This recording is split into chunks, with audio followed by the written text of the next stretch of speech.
I am a sick man. I am a spiteful man. I am an unattractive man. I believe my liver is diseased. But to tell you the truth, I don't even know what my illness is. I've never been to a doctor. I have no intention of going, even though I respect doctors and medicine. I am very superstitious. Despite being so well educated, I still won't go to a doctor just out of spite. You won't understand this, but I do. I know that by not going to the doctor, I am not hurting them. I am only hurting myself. Yet I remain stubborn in my spite. If my liver is bad, let it get worse. I've been doing this for 20 years. Now I am 40. Previously, I worked a government job, but not anymore. I was a very narrow-minded official. I used to behave rudely with people and I enjoyed it. I never took bribes. So perhaps in exchange I felt I had the right to harass others. When people came to my desk for their work, I would grit my teeth and glare at them. If I could make someone unhappy, I found great pleasure in it, and I often succeeded. Most people were cowards. After all, they were petitioners. But there was one officer I could not stand. He never bowed and would clank his sword loudly. I fought with him for 1.25 years just because of that sword. Eventually I won. He stopped clanking his sword. But all of that was when I was young. Do you know the real reason for my victory? The real pain was that I knew I wasn't actually a spiteful person. I was just scaring people for fun. If I wanted, I could go mad with anger, but if someone gave me a doll to play with or a sweet cup of tea, I would probably melt. Later I would get angry at myself, staying awake at night in shame. Yet I would do the same thing again. When I said I was a narrow-minded official, that was also a lie. I was just amusing myself. Truly, I could never become cruel.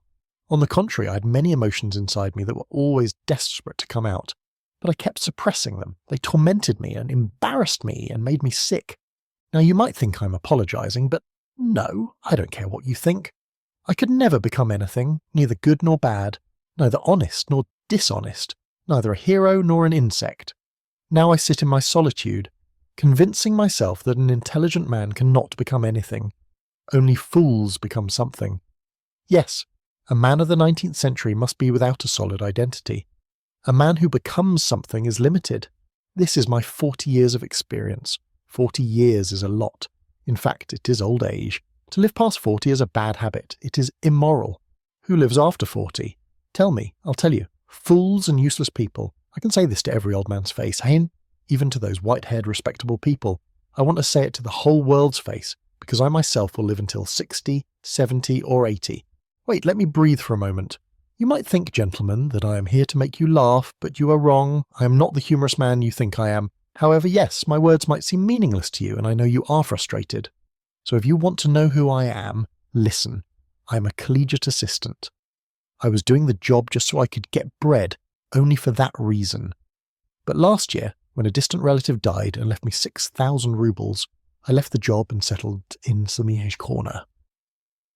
I lived in this corner before too, but now I am stuck to it. My room is on the edge of the city, dirty, small and lifeless. My maid is an old village woman who is irritable due to her foolishness and always smells bad. People say the Petersburg weather is not right for me, and staying here is expensive for a person of my modest status. These wise and experienced people giving me advice think they know more than me, but I know they are all wrong. Still, I will stay here in Petersburg. I won't go anywhere. But why? It makes no difference whether I go or not. Now tell me, what does a gentleman talk about with the most heart? About himself, right? I will talk about myself. I want to tell you, gentlemen, whether you wish to hear it or not, why I couldn't even become an insect. I am saying this seriously. I tried many times to live like an ordinary insect, but I couldn't even do that. I swear, gentlemen, that thinking too much is a disease, a real deep disease. For a man's everyday life, just ordinary intelligence or cleverness is enough. Just the amount of understanding an average person gets, half or perhaps a quarter of what an educated man of our unfortunate 19th century receives, especially if he has the misfortune of being born in a city like Petersburg, the most artificial, most calculated city in the world. Some cities are natural and some are built by force. If I had only as much intelligence as simple-minded people or those who believe only in action, my life would have been easier.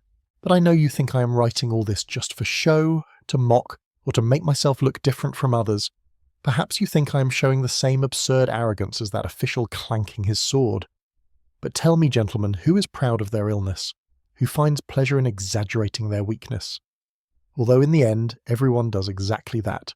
People are proud of their illnesses, and perhaps I am the most proud of all. There is no point in arguing about this. My logic was absurd, but still I fully believe that the habit of overthinking every kind of consciousness is a disease. I stand by this. Let's leave this for now. Tell me, why does it happen that exactly when I'm most sensitive, when I can feel beauty and goodness most deeply right then, as if by some conspiracy, I not only feel bad but also commit disgusting acts? Those acts that perhaps everyone does, but I had to do them exactly when I knew they should not be done. The more I understood goodness, the more I sank into my own filth, and the more I sank, the more ready I became to stay submerged. But the real thing is that this was no coincidence for me. It felt as if this was my most natural state, not a disease or a deformity, but my true self. Eventually, the desire to fight against this disappeared. I almost began to believe, maybe I really did believe, that this was my true nature. Initially, when all this began, I suffered so much. I thought other people were not like this. I always kept this truth hidden inside me. I was ashamed, and perhaps I still am. At night, when I returned to my dirty corner in the rotten air of Petersburg, I clearly realized I had done something disgusting again. What was done could not be erased. I kept gnawing at myself from within, tearing myself apart until that bitterness of sting and shame turned into a strange sweet agony, and finally into direct pleasure. Yes, pleasure. I stand by this. I am telling you this because I want to know if others feel this too. I realize this pleasure came from feeling one's own downfall very deeply. It came from the realization that I had fallen to my ultimate limit, that it was terrifying, but it had to happen. There was no way out and I could never change. And even if there were time or faith left to change, I probably wouldn't want to change. Even if I wanted to, I would do nothing, because perhaps the truth was that I had nothing to change into. The worst part, the real root, was that all this was according to the fundamental laws of an overconscious mind and the inertia resulting from those laws. Because of this, a person could neither change nor do anything. The direct meaning of this is that if someone is a scoundrel, he is not to blame for it. But when he realizes he is truly a scoundrel, that realization will give him no comfort. But forget it. I have talked a lot of nonsense. But what have I explained? How do I explain this strange pleasure? I will explain it. I will get to the bottom of it. This is why I started reading this. For example, I am very sensitive about my dignity. I am as suspicious and easily hurt as a hunchback or a dwarf. But I swear sometimes the thought came to me that if someone slapped me, I would actually be happy. I am saying this seriously. Perhaps I would find a strange kind of pleasure even in that. The pleasure of despair, and gentlemen, the deepest pleasures are hidden in despair, especially when a person has a sharp realization of his helplessness, and when someone slaps him, the feeling that he has been completely ground into the dirt swallows him whole. The biggest irony was that no matter how you look at it, in the end, I always turned out to be the most guilty. The most humiliating thing was being guilty despite having no fault, as if by the laws of nature. First, I was guilty because I was cleverer than those around me. I have always considered myself cleverer than others, and believe me, sometimes I was ashamed of this. All my life I turned my eyes away. I could never look people in the eye. Secondly, even if there was greatness in me, it would cause me more pain because it would go to waste. I could never do anything great, nor could I forgive, because the one who slapped me was probably doing so according to natural laws, and one cannot forgive or forget natural laws, because even if it happened due to nature, the insult remains an insult. Here are the next two sections of your script translation, continuing exactly where the previous part left off. Section 3, The Wall and the Rational Man. And in the end, if instead of forgiving, I had thought of taking revenge, even then, I could not have taken revenge on anyone, because I could never decide on anything. Even if I were capable of doing it, why? Why can I not decide? To explain this, I will say a few more words. +2. How do people who know how to take revenge for their insults actually do it? When the fire of revenge ignites within them, that one emotion consumes their entire existence. Such a man runs toward his goal like a mad bull with his head down, and the only thing that can stop him is a wall. When such simple people come before a wall, those who believe only in action, they are truly stunned. For people like us, who only think and do nothing, a wall is an excuse to find a way to escape. But for these straight people, the wall is not an excuse. It is a solid, final truth. Perhaps something mysterious too, but we will talk about the wall later. +4. Anyway, such a simple-minded man seems to me to be the real normal human being as nature created him. I am jealous of such a man. I feel so much jealousy that my face turns green. Yes, he is a fool, there is no doubt about that. But perhaps a normal man should be a fool, who knows, maybe that is the most beautiful thing. +3. This doubt feels even more certain when I see the exact opposite man. That is, the man who thinks too much. He seems to have come not from the lap of nature, but from a laboratory test tube. This might sound mysterious, but I truly feel this way. This test tube man gets so covered in front of his opposite that despite all his thinking, he begins to consider himself just a mouse. A very conscious, clever mouse, but still just a mouse, while the other man is a real human being. And the worst part is, he himself accepts that he is a mouse. No one forces him to say so. It is his own decision, and that is a big deal. +4. Now look at what this mouse does.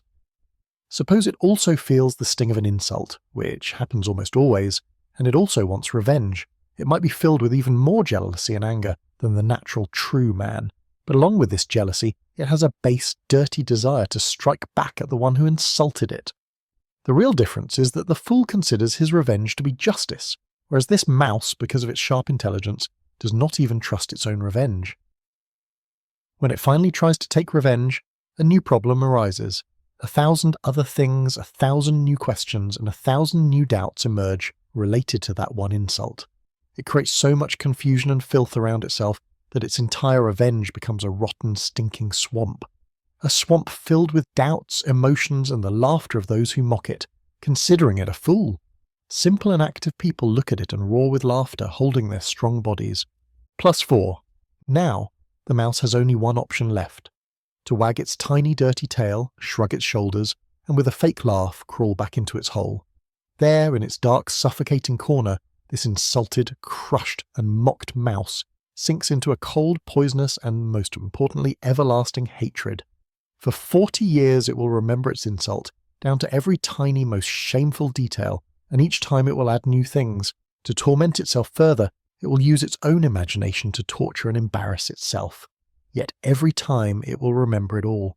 It will repeat those events and feel miserable thinking about them. Perhaps it will even try to take revenge, but in small petty ways, quietly, and hiding so no one can identify it. But it will not even believe in its own right to revenge. It will know that the harm from every attempt at revenge will be its own, 100 times over. Meanwhile, the person it wants revenge on probably won't even think it's worth bothering about. And then, when this mouse lies on its deathbed, it will remember everything, calculating the account of all those years. But the real pleasure is in that cold, disgusting half despair and half belief. In that conscious but incomplete doubt-filled helplessness, in which a man buries himself alive. He lies in that darkness for 40 years, in the burning fire of incomplete, unsatisfactory desires that keep smouldering within, in that jerky restlessness, where a man reaches a decision one moment and begins to regret it the next. It is precisely in this that the taste of that strange pleasure is hidden, of which I spoke. It is so subtle, so complex, that those whose thinking is limited, or who have strength in their nerves, cannot understand even a particle of it. Perhaps you will say, laughing mockingly, that those who have never been slapped will also not understand it. And thus you will hint that perhaps I am saying all this because I myself must have been slapped. I bet that is what you are thinking. But rest assured, gentlemen, no one has ever slapped me, although it makes no difference to me what you think. On the contrary, I myself regret that I have dealt so few slaps in my life. But forget it, gentlemen, I will not speak more on this subject. Now I will talk about those people with strong nerves who do not understand this kind of complex pleasure. When trouble comes, these people scream like a bull and believe it is their virtue. But as soon as they face something impossible, they immediately become quiet. What is impossible? A stone wall. A stone wall means the laws of nature, the conclusions of science, mathematics. If someone proves that man is the descendant of a monkey, there is no point in getting angry, it must be accepted. If someone also proves that the price of one's own fat is more than the lives of 100,000 people, and that this is the ultimate conclusion of all human morality and duties, then that too must be accepted because 2 + 2 = 4. It is the mathematical rule. Try to deny it. They will scream at you, I swear. It is as true as 2 + 2 = 4. Nature does not ask your permission. It doesn't care whether you like its laws or not. You must accept them. But in the name of God, what do I have to do with the laws of nature and mathematics if I don't like them? If I don't like that 2 + 2 = 4? Yes, I cannot break the wall by hitting it with my head if I don't have the strength. But just because it is a stone wall and I cannot break it doesn't mean I will accept it as if the wall were some consolation. Just because it is correct, like 2 + 2 = 4, that is the most absurd thing. It is better that I understand everything, every impossible thing, every wall, but if they seem disgusting to me, I will not accept them. With my sharp, rational thinking, I can reach the most terrifying conclusions. I can even think that I'm the one to blame for the wall, even though it is clearly seen that I'm not guilty. And yet, in helplessness, I will just sit there gritting my teeth. I will think that I have no one to take revenge on, no one. Not today, not ever. This is all a deception, an illusion, a magician's trick. Just filth that has no end, no base, no reason. And yet, this wound will remain inside, and the more I fail to understand, the deeper the wound will get. You will find the next pleasure in a toothache, you will say laughing. I will answer, yes, there is pleasure in a toothache as well. I have endured toothache for a whole month. I know that in this pain people do not stay quiet but groan. But this is not a simple groan. It is poisonous, and all the fun is hidden in this poisonousness. The one who is enduring the pain finds pleasure in his own groans. If he found no pleasure in it, why would he be groaning? This is a good example, gentlemen, and I will explain it further. These groans first show the futility of your pain, a humiliating feeling that hurts your consciousness. It shows that your suffering has no meaning, that no matter how much you spit on those laws of nature, they will still cause you pain. Meanwhile, nature itself will not care at all. These groans also make you realize that you have no enemy you can punish. There is just pain, only pain. You will fully know that no matter what measures you take, you are a slave to your teeth. If someone wishes, the pain will stop. If not, it will continue for 3 more months. And if you persist in resisting, in the end, you will have nothing left but to beat yourself or punch the wall. All these humiliating things, this joke played by some unknown person, gradually turn into a kind of strange, intense pleasure. I tell you, gentlemen, sometimes listen carefully to the groans of an educated man with a toothache. On the 2nd or 3rd day, when he no longer groans like the first day. On the first day the pain was simple, but now it is the groan of a man affected by nature, coloured by European civilization, who is now cut off from his roots, as they say nowadays. Now his groans become poisonous, disgusting and piercing. This continues all day and all night, and he himself knows that he will get no relief from it. He knows he is torturing himself and bothering others for no reason. He also knows that the people listening to him, his family, his friends, are all inwardly irritated by him. They all understand he's truly in pain, but the hullabaloo he's making is unnecessary. He's doing it just out of his anger and scent of revenge, and the real fun is in this. It is as if he wants to say, I am bothering you, I am tearing your heart, I am keeping you awake all night. So stay awake. Feel that I have a toothache. Now I am not a hero in your eyes as I tried to appear before. Now I am just a base human being, a hypocrite. Fine, so be it. I'm glad you have recognized me. You find it bad to hear my disgusting groans? Fine, then I will groan even louder. Don't you understand yet, gentlemen? It seems our consciousness must develop further to understand the depth of this strange pleasure. You are laughing. Very well, I am glad. I know my jokes are base and disorganized. They are full of a lack of self-confidence. But why is that? Because I do not respect myself. And I ask the question, can any intelligent man respect himself? Now tell me, can a man who finds pleasure in his own downfall respect himself? I'm not saying this in some hypocritical repentance. To tell you the truth, I was never able to say things like, oh, forgive me, Papa, I won't do it again. Not because I couldn't say it, but because I could say it very easily, and that too in a very dramatic style. I always had to get stuck in the worst situations, even when it wasn't my fault. That was the worst part. And then I would truly become emotional and shed tears. I would consider myself entirely guilty, but I was deceiving myself. Even if I wasn't acting, I felt a strange restlessness, a strange sickness inside. But I cannot even blame the laws of nature for this. Although in my life, these laws have hurt me the most. It is disgusting to remember all this, but it was also disgusting when it was happening. And then, just a few minutes later, I would realize that it was all a lie. A bad, ugly, showy lie. This repentance, these tears, these resolutions for improvement, all a lie. You will ask why I put myself through all this mess. The answer is because sitting quietly was very boring. So I invented troubles for myself, I made up my own life just to live somehow. How many times has it happened that I felt insulted without any reason, only because I wanted to feel that way? I knew myself there was no reason, but still, I would accept it as true and become truly sad. My whole life I put on such acts, and gradually it was no longer in my control. Not once, but to tell the truth, more than twice I tried to fall in love, and I suffered too. Gentlemen, I was truly in pain, but in some corner of my heart there was a light laugh, as if I were laughing at myself, but still, I loved honestly, felt jealousy and lost myself. And all this I did only out of boredom. Gentlemen, boredom was my real problem. Inertia had gripped me. Look, gentlemen, the most natural result of consciousness is inertia. I have said this before and I repeat it, I insist on it. All simple active people are active only because they are fools. You will ask how this can be? I will tell you. Simple and limited-minded people cannot distinguish between primary and secondary causes. They immediately take any secondary cause as the main cause, and then fully satisfy themselves that they have found the true basis for their action. And this is the most important thing, peace of mind. Before doing any work, you have to fully satisfy your mind. Every doubt must be erased. But how do I satisfy myself? Where will I find the basis for my action? Which primary cause will I find that I can trust?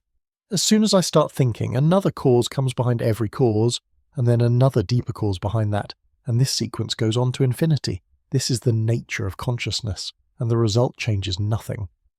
Remember, gentlemen, I spoke of revenge earlier. I am sure you didn't even listen to it properly. I said a man takes revenge because he sees justice in it.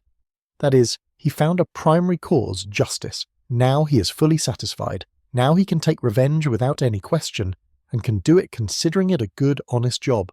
But I cannot do this. I see no justice in it, nor do I see any morality in it. Therefore, if I even try to take revenge, it will only be out of spite. Yes, spite can give strength to anything. It can erase every doubt, because it is not a cause in itself, but the absence of a cause. But what can I do if I don't even have spite? This is what I said first. Remember, gentlemen? This consciousness of mine is so poisonous that it even dissolves my anger. As soon as I get angry at something, I start analysing that anger. Suddenly, the cause that was making me angry vanishes into thin air. I am left with no solid reason. The culprit disappears, and the injustice that burned me remains only as an illusion. Something like a toothache, a pain for which no one is responsible. And then what is left for me? Again, that same old punching of the wall. So in the end, I just shrug my shoulders and leave everything because I cannot even find the primary cause. But think for a moment. If I were to forget my consciousness for a second, if I were to shake off my thoughts and just flow with my emotions without logic, without any reason, if I just hated or loved, if I just did anything but remained active, but then, the day after tomorrow, or even before that, I would start hating myself because I was deliberately deceiving myself. The result? A bloated soap bubble, and then that same inertia. Oh, gentlemen, do you know? Perhaps I consider myself intelligent because my whole life I have neither started anything nor ever finished anything. Yes, I am a talkative man. A harmless, boring, talkative man just as we all are. But what can be done if the real profession of every intelligent man is just to talk, that is, deliberately pouring water into a sieve? Oh, if only I had done nothing simply out of laziness. I swear, then I would respect myself so much. At least then I could say to myself that I am lazy. I would have a solid, clear identity. The question would be, who is this man? And the answer would be, he is lazy. Just think, gentlemen, how much fun it would be to hear this. It would mean I am a defined person, that there is something worth saying about me. Lazy. This is a profession, a milestone, a career. Don't take it as a joke. I am serious. If I were that, I could have become a member of a respected club whose only job was to respect itself. I knew a gentleman who all his life considered himself great just because he was an expert on Lafite wine. That was his greatest virtue. He had no doubt about it, and he lived not just peacefully but like a victor, believing he'd given a solid identity to his life, and he was right. If I too had chosen some path, I would have just been lazy and a glutton, but a lazy man who had sympathy for great and beautiful things. How did you like this idea? Gentlemen, I have been thinking this for a long time, great and beautiful. Now that I am 40 years old, this thought has started to become heavy. But if I had chosen this earlier, everything would have been so good, so different. I would have made this the form of my activity, the job of raising a glass in the name of the health of great and beautiful things. I would have taken advantage of every opportunity. I would drop a tear into my glass and then drink it with full devotion, only because I love great and beautiful things. I would have made everything great and beautiful, even rubbish, even dirt, even the basest thing. If a painter made a picture worthy of a cow, I would raise a toast to his health, because I love every great and beautiful thing. If a writer wrote a book with any title you like, I would raise a toast to whoever you like, because I love every great and beautiful thing. And I would demand respect for this. Whoever did not respect me, I would not let them live in peace. I would live comfortably, die with dignity. What a wonderful life that would be. And think, gentlemen, how big a belly I would have grown. How I would have grown 3 green chins, and how my nose would be shining red. People seeing me would say, wow, this is a true asset. This man is real and solid. And believe it or not, in today's hollow age, hearing such a thing about oneself would be very pleasant. Oh, gentlemen, but all these are just golden dreams. Tell me, who was the first to announce that man does bad things only because he does not know his real advantage? Who thought that if his real welfare were shown to him, if his eyes were opened, he would immediately become good and kind-hearted? Who assumed with such foolish innocence that if man got true knowledge, he would never work against his own interests? Oh, what naive thinking, what innocent faith! First of all, when in all these thousands of years has man worked only according to his own self-interest? There are millions of examples where people, fully understanding what their real interests are, left them and ran straight toward dangers. No one forced them. There was no pressure. They just didn't like the straight path, and they, out of spite, set out on an impossible, foolish, darkness-filled path. So was this spite and stubbornness not dearer to them than their advantages? Advantage, what is this after all? Can you define it completely? What if man's real advantage sometimes lies in things that are harmful to himself? If this could be so, then the whole theory would turn to dust. Can this happen? Yes, it certainly can. Gentlemen, you will laugh, but answer me. Has the count of all human advantages been firmly made? Are there not some advantages that do not fit into any calculation? Look, you people have extracted your entire register of human interests only from statistics, politics, and economics. According to you, advantage means wealth, freedom, peace, prosperity, and that's it. So if a person deliberately goes against all these, you will call him mad or superstitious. But wait, one advantage is always missing from all your calculations, the one that doesn't fit into any calculation at all. I know a man, but gentlemen, he is your friend too. He is everyone's friend. If he makes a plan to do some work, he will first explain to you in very clear and effective words how it should be done absolutely rationally and sensibly. He will give a passionate speech about true human self-interest and true justice. He will mock those foolish people who cannot understand their own interests. But exactly 15 minutes later, without any external reason, he will do something exactly opposite to what he just said. Why? Because inside him there is something more powerful than logic and advantage. Because for a human, there is something more necessary than all his advantages. And this is the greatest advantage that you people are not counting in your list. This is the real problem. All of man's logical systems, all his golden plans, all his theories to make humanity good and great are just empty mental exercises. Yes, just a juggling of logic. To say that one only needs to explain a person's own welfare to them and they will become good is exactly like saying that civilization makes man peace-loving. Nonsense. If civilization made man less bloody, then would blood flow like water today? Have you noticed that the biggest killers in history, the most cruel tyrants, the ones who shed the most blood, have always been the most civilized people? Even barbarian killers like Attila and Stenka Razin are nothing compared to them, and if we don't see them as clearly, it's only because they have become so common, so ordinary, that it doesn't even matter to us anymore. If civilization didn't make man less bloody, it made him a more distorted and disgusting killer pour us.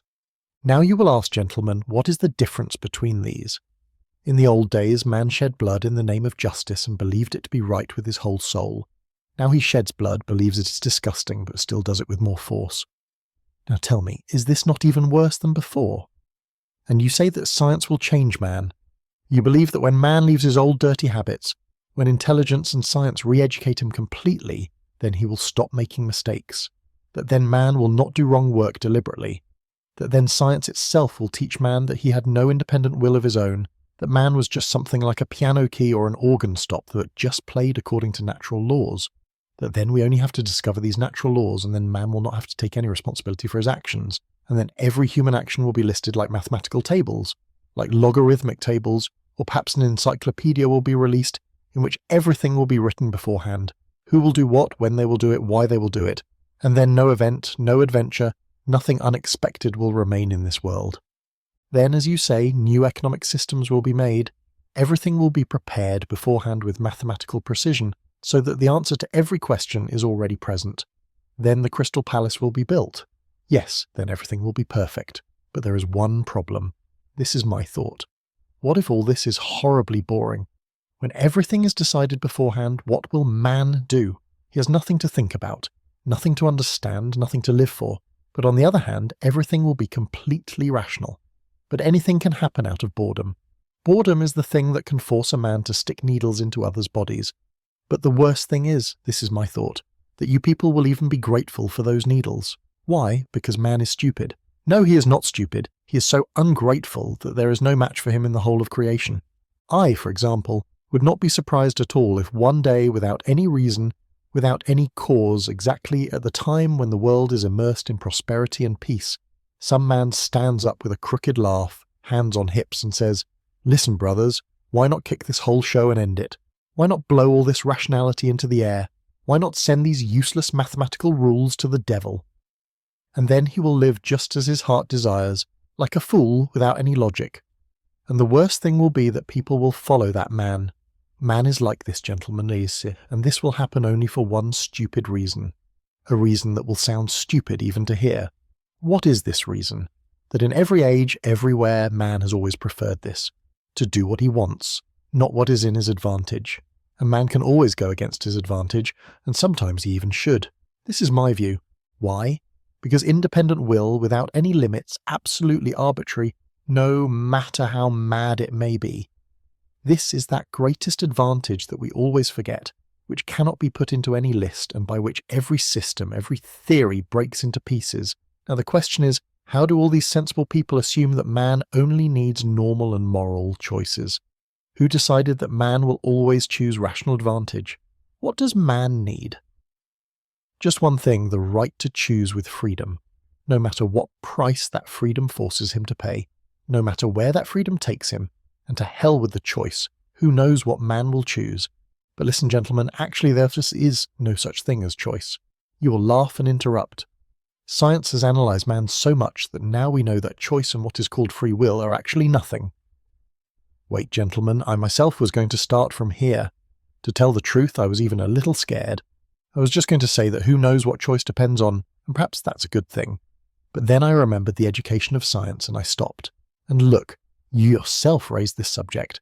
Now think, if one day it were proven, if one day it were all proven, that every desire of ours, every whim, has a mathematical explanation, that it is based on some law, how our desires are born, how they develop, in which direction they go. If a clear mathematical formula were made, then on that day all of man's desires would end. Because tell me, who would want to choose by a rule? From that day man will not even feel desire. He will change from a human into an organ stop or some machine. Now think, if man has no desire left, then what is man? A piano key, a playing organ? What do you think? Let's calculate about this. Can this really happen? Now you will say we usually make wrong choices by misunderstanding our advantage. Many times we choose foolish things because we feel that is the easiest path for us. But if one day this could be fully explained and written on paper, which is possible, because to assume that there are some natural laws that man will never understand would be stupid, then desires will not remain, because if any desire is against the intellect, we will think, not desire. Because it will not be possible that while maintaining our intellect, we choose foolish desires and harm ourselves. And because every choice can be rationally calculated, one day the laws of our free will be discovered. I say again, gentlemen, that because every choice can be rationally calculated, one day the laws of our free will be discovered, and then a chart can be made in which it will be decided what we have to choose and why. If one day this were calculated and it was proven to me that I made a face at someone only because I had no choice but to do so, then where is my free will left? Where is my freedom left? Especially if I'm an educated man and have taken a degree from somewhere. Now think, if all this were possible, man would have nothing left to do. At least he would understand this. And actually, we should remember at all times that at a certain time, in certain circumstances, nature does not ask our permission. We have to accept it as it is, not try to mould it according to our heart's desire. If we want formulas, tables of rules, and even a human trapped in a chemical lab bottle, we must accept this too, because if we don't, it will be accepted without us anyway. But here I stop. Gentlemen, it is possible that I am becoming too philosophical, but what can be done? This is the result of spending 40 years in the dark. Let me get lost in my imagination. Look, logic is a wonderful thing. No doubt, but logic is only logic. It only satisfies man's rational tendency, whereas desire represents the whole of life, the whole of human life. In it, there is logic, and also all those mad inclinations that are outside of logic. Even if this life is meaningless, it is still life. It is not just mathematical calculations. I want to live. Why? Because I want to feel all my capacities, not just the capacity to reason. What does logic know? Logic only knows what it has learned so far, and perhaps there are some things it will never be able to learn. Yes, this is a useless consolation, but why not say it clearly? But man does not move by logic alone. He is a complete, complex, imperfect entity. He lives with both the conscious and the subconscious, and even if he makes a mistake, he still lives. You will say the intelligent man of the future will never desire his own loss. This can be proven mathematically. Yes, I know. It can be proven by mathematics, but I repeat for the 100th time, gentlemen, there is a case, only one, when a man with full awareness deliberately desires his own loss. Why? Only to maintain this one right, that he can be foolish by his own will. Now think, if this foolishness, this whim, actually turns out to be the most advantageous thing, especially in those cases where, rationally, it seems harmful, because it helps us save our most precious thing, our personality, our true identity. Some people believe that this is the most valuable thing. Now, sometimes the choice can be according to logic. It can be advantageous too, even commendable. But most of the time, the choice goes against logic. And you know this can also be advantageous. Man is not a fool. If man is a fool, then who is intelligent? But if he's not a fool, then he's extremely ungrateful, so much so that there is no match for him in the whole of creation.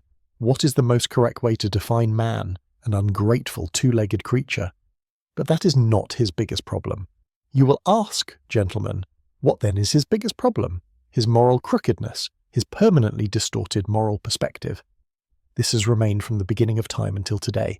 Because of this moral crookedness, crookedness also comes into his intelligence, and this is why the history of man seems so absurd. Have you seen the history of man? Is it grand? Grand it may be. Look at the Colossus of Rhodes. Some say man built it, some say nature carved it herself. Is it colourful? Certainly. If you put all the army uniforms together, it would be a colourful spectacle in itself. And if you look at military history without uniforms, it will never end. No historian will be able to write it completely. But does it not all seem the same? Because it is always full of battles. There were battles before, there are battles now, and there will be battles in the end. Does it all not seem physical, gentlemen? And yet people say that history is rational. This word gets stuck in the mouth. And look, man tries again and again. In every age, some moral and rational people come who dedicate the Hayes Psalms to logic and morality. They live to show others that it is possible to live in logic and morality, and yet they deceive themselves. They too eventually fall into some disgusting act. Now tell me, gentlemen, if man is such a strange creature, what can be expected of him? Suppose you give him every comfort. Drown him in a sea of happiness. Let there be no struggle. Let him just eat, sleep, and live comfortably. What will happen? He will turn everything upside down just out of anger and pride, and only because he has to prove that he is a human, not a piano key. If you say, gentlemen, that all this can also be calculated mathematically, then man will deliberately go mad so that he can escape logic and prove himself. Yes, gentlemen, I believe in this, because the whole life of man is spent just proving that he is a human and not a piano key, and if for this he has to give his life, or if he has to become a cannibal, he will do it. Now tell me, Can you really say that man can be completely bound in mathematical logic? Do you really believe that 2 plus 2 equals 4 is the ultimate truth of man? If that is so, then where is man's free will left? Gentlemen, I am joking. I know that my jokes are not very clever, but you also know that everything can be taken as a joke. Perhaps I am joking by force, but questions have gripped me. You answer. You want to change man's old habits. You think that man's desires can be improved by science and logic. But how do you know, gentlemen, that this is even possible? That it will truly be good? What is even the need to improve man? And most importantly, why are you so confident that man's real advantage will always be what logic and mathematics tell him? So far, this is only a hypothesis.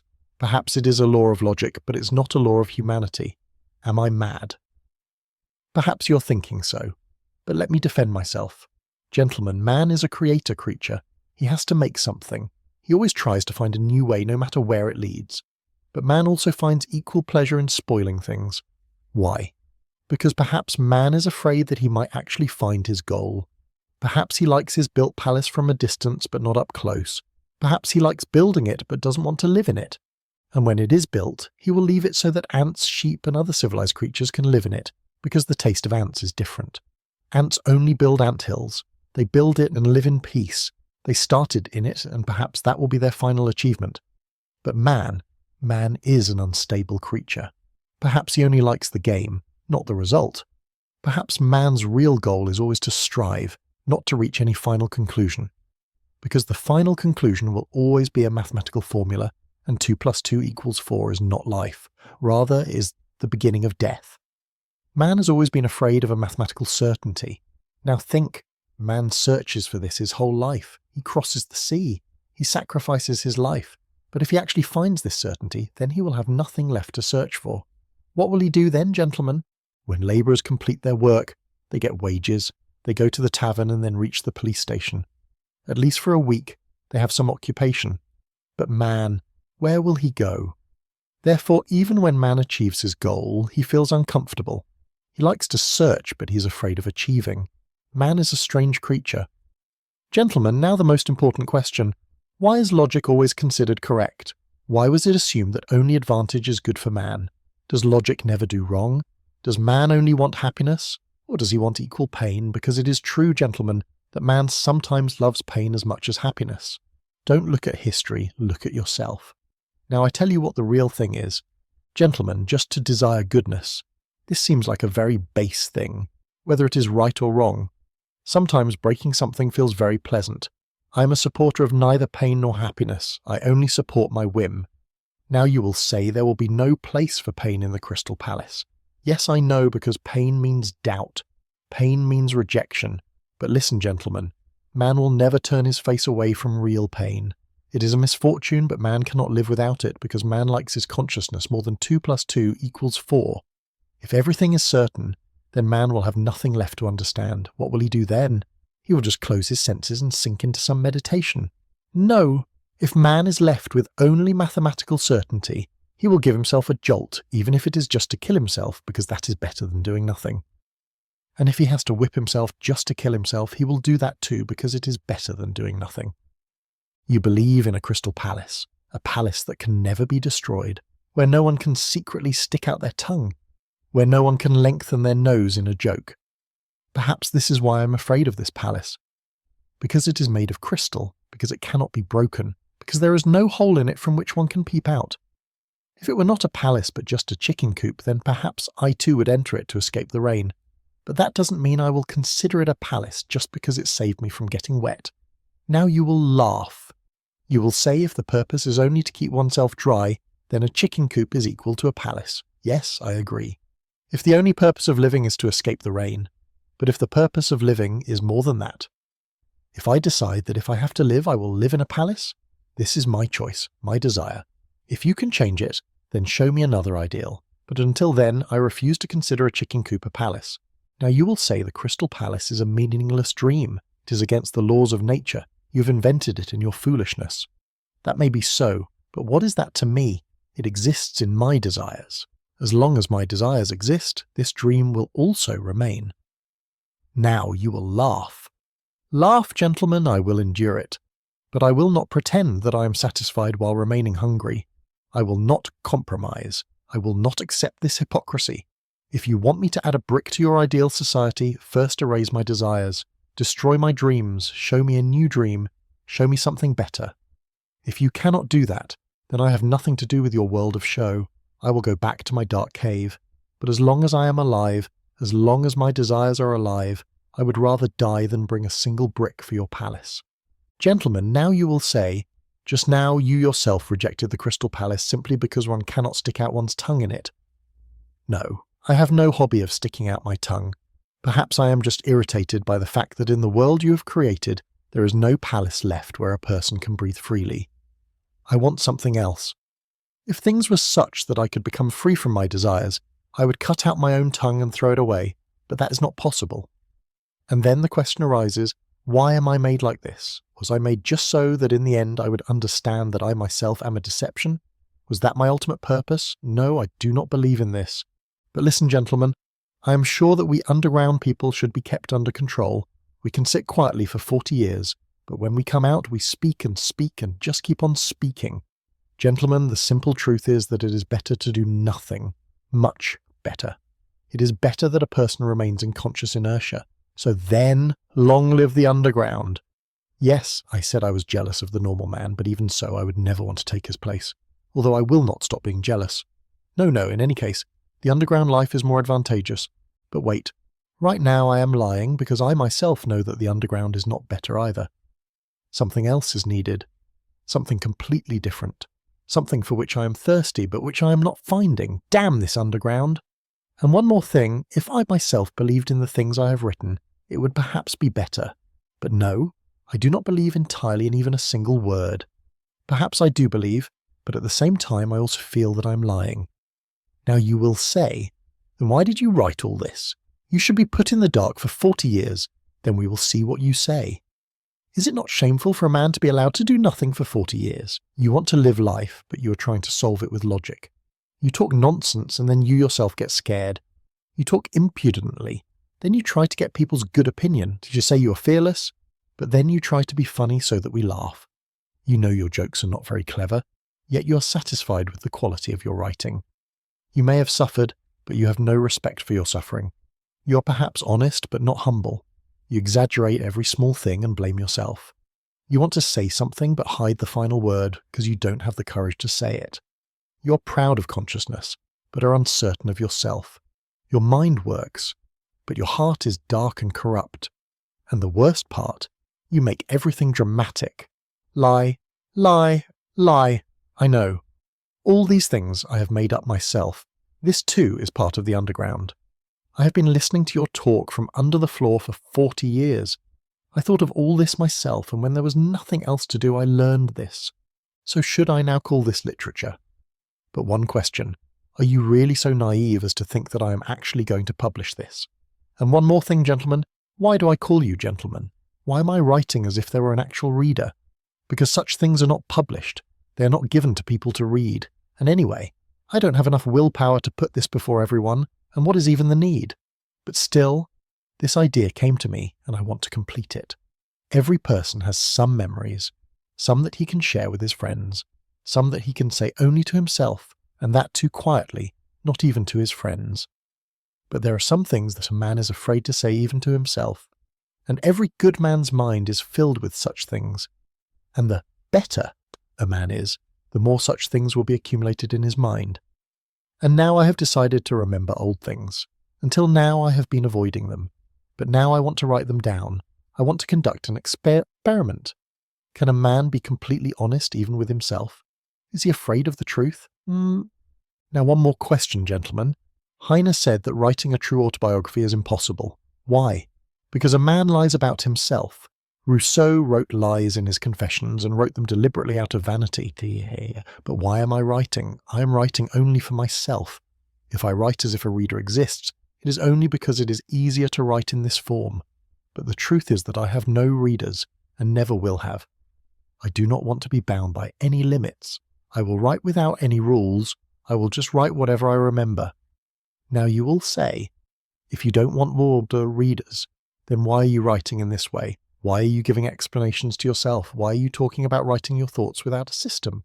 Why are you giving justifications? My answer is, gentlemen, just because. But there is psychology hidden in this too. Perhaps I am a coward, or perhaps I am putting myself before an imaginary listener, so that I feel a bit more proud while writing. But the real question, why am I writing? If it is for me, only for me, then why not just remember it in my mind? Why write on paper? Because writing on paper seems more effective, and perhaps writing will bring some relief. Today an old memory is troubling me. A few days ago it suddenly came to mind, and now it is not leaving me. I have to get rid of it, so why not write it and get it out? Besides, I am bored.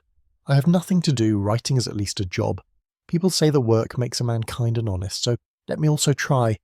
Outside, snow is falling, dirty yellow snow. It fell yesterday too. Perhaps this snow itself reminded me of this old event, so let this story be in the name of the falling snow. When from the prison of deep darkness, the call of my passionate words freed your extinguished soul, and when you writhed in your own sorrow, cursing your fallen past, when your sleeping conscience burned itself with the burning flame of repentance, and you recognized the filth of your past in which you were submerged before my arrival, and then suddenly I saw you trembling, your tears flowed. You hid your face in hatred, in frenzy, in fears, and the stained darkness of your memories. At that time I was only 24 years old. My life even then was dark, disorganized, and as lonely as any wild creature. I didn't make friends with anyone. I avoided talking. I hid myself more and more in my shell. In the office I never even looked at anyone. I knew very well that my colleagues thought I was a strange man, perhaps even worse. I felt that they hated me, but one question always troubled me. Is it only me who thinks this? Why don't other people think they are looked at with hatred? One clerk's face was filled with pockmarks, so hideous that it was disgusting to look at. If my face were like that, I probably wouldn't have the courage to look at anyone. There was another. His uniform was so dirty that it smelled. But none of them had any concern about themselves, neither about their appearance, nor their smell, nor their nature. Why?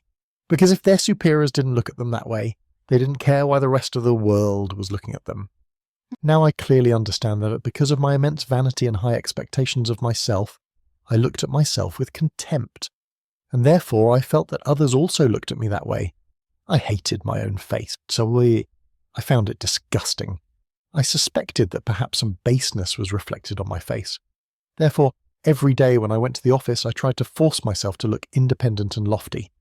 My face could be ugly, but it should be proud.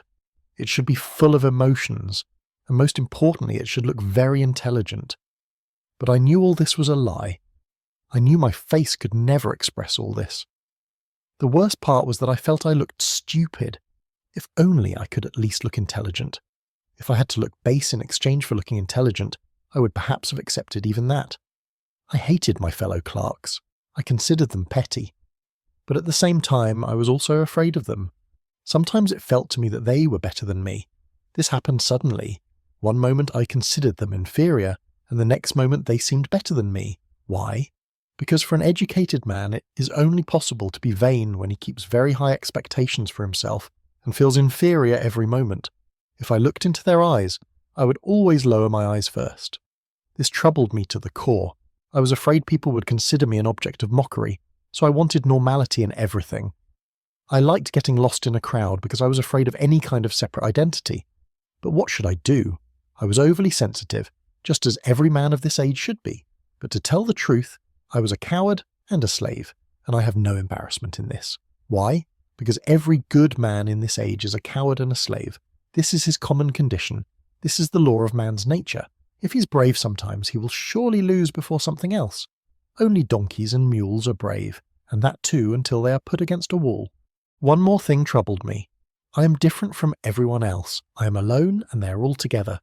This simply proves that I was still a child even then.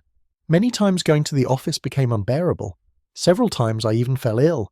But then, suddenly and without reason, I would be struck by a fit of suspicion and indifference. In my life, everything happens in fits. Then I would laugh at myself, at my own thoughts of high and low, and call myself a fool and a romantic. Sometimes I didn't want to talk to anyone at all.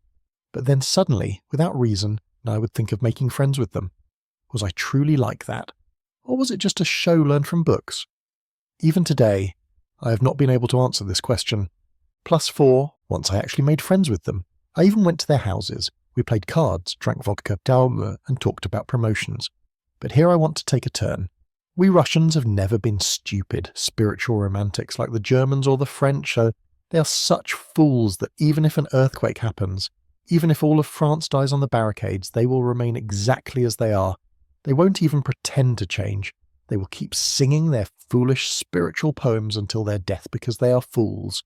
But in Russia we have no fools. This is what separates us from foreigners. Therefore, our romantics are never completely spiritual fools. Now, let me use the word romantic. It is an old, respectable word and everyone understands it. +4. So, what is our romantic like? He understands everything. He sees everything often more clearly than even the most realistic minds. He accepts no one and adopts nothing, but still he does not hate anyone either. He compromises for his own advantage. He never loses sight of his practical goals, such as free housing at government expense, pensions, honours and medals. And along with this, he does not let the great and beautiful die within him. Rather, he keeps it wrapped in cotton like a precious jewel. This is the reason our romantic is the most clever and the biggest rogue. I am saying this from experience. If he is intelligent, he will always think about his advantage. Sir, I hated my government job, but I did not openly criticise it. Why?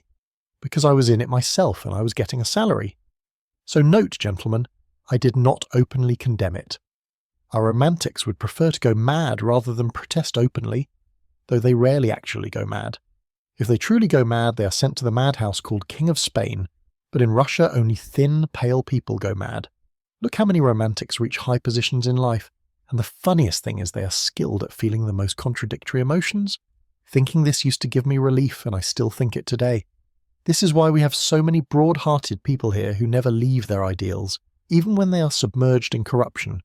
They are thieves, but they still cherish their first ideal by shedding tears. They are very honest at heart. And yes, only in Russia is it possible that a rogue can be completely honest without leaving his roguery. I didn't keep any friendship with my colleagues. Very soon I picked a quarrel with them, and in my youth and inexperience I even stopped looking at them.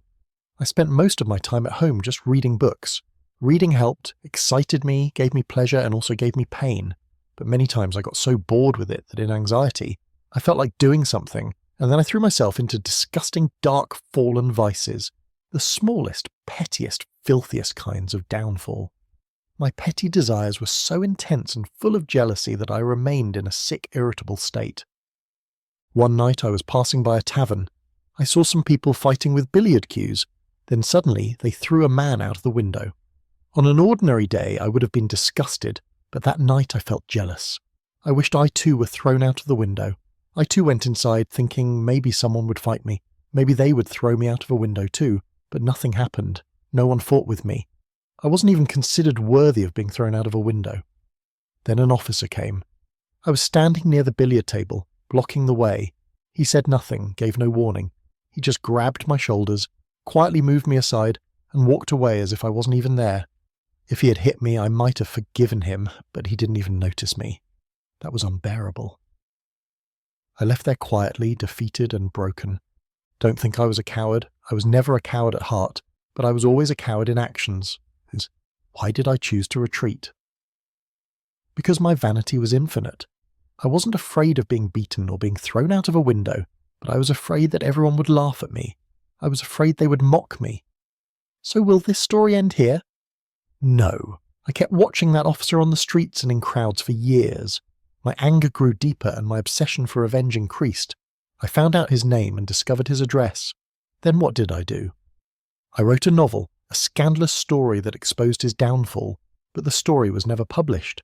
Then I decided to challenge him to a duel. I wrote a beautiful, impressive letter. If he had any understanding of the great and beautiful, he would have embraced me. But thank God I never sent that letter. Then suddenly I took revenge in the simplest and most brilliant way. Every holiday at 4 p.m. I used to walk on the glittering pavement of Nevsky Prospect. But this wasn't walking. It was a series of insults and humiliations. At every step I crawled like a mud-smeared insect. Sometimes I made way for generals, sometimes for guard officers and hussars, sometimes for high society women in grand dresses, and every time a sharp pain rose in my heart, my whole spine burned. Why? Because my clothes were shabby, my stature was small, and my presence was just like a flying fly, a petty, disgusting fly that made way for everyone. Then why did I go there?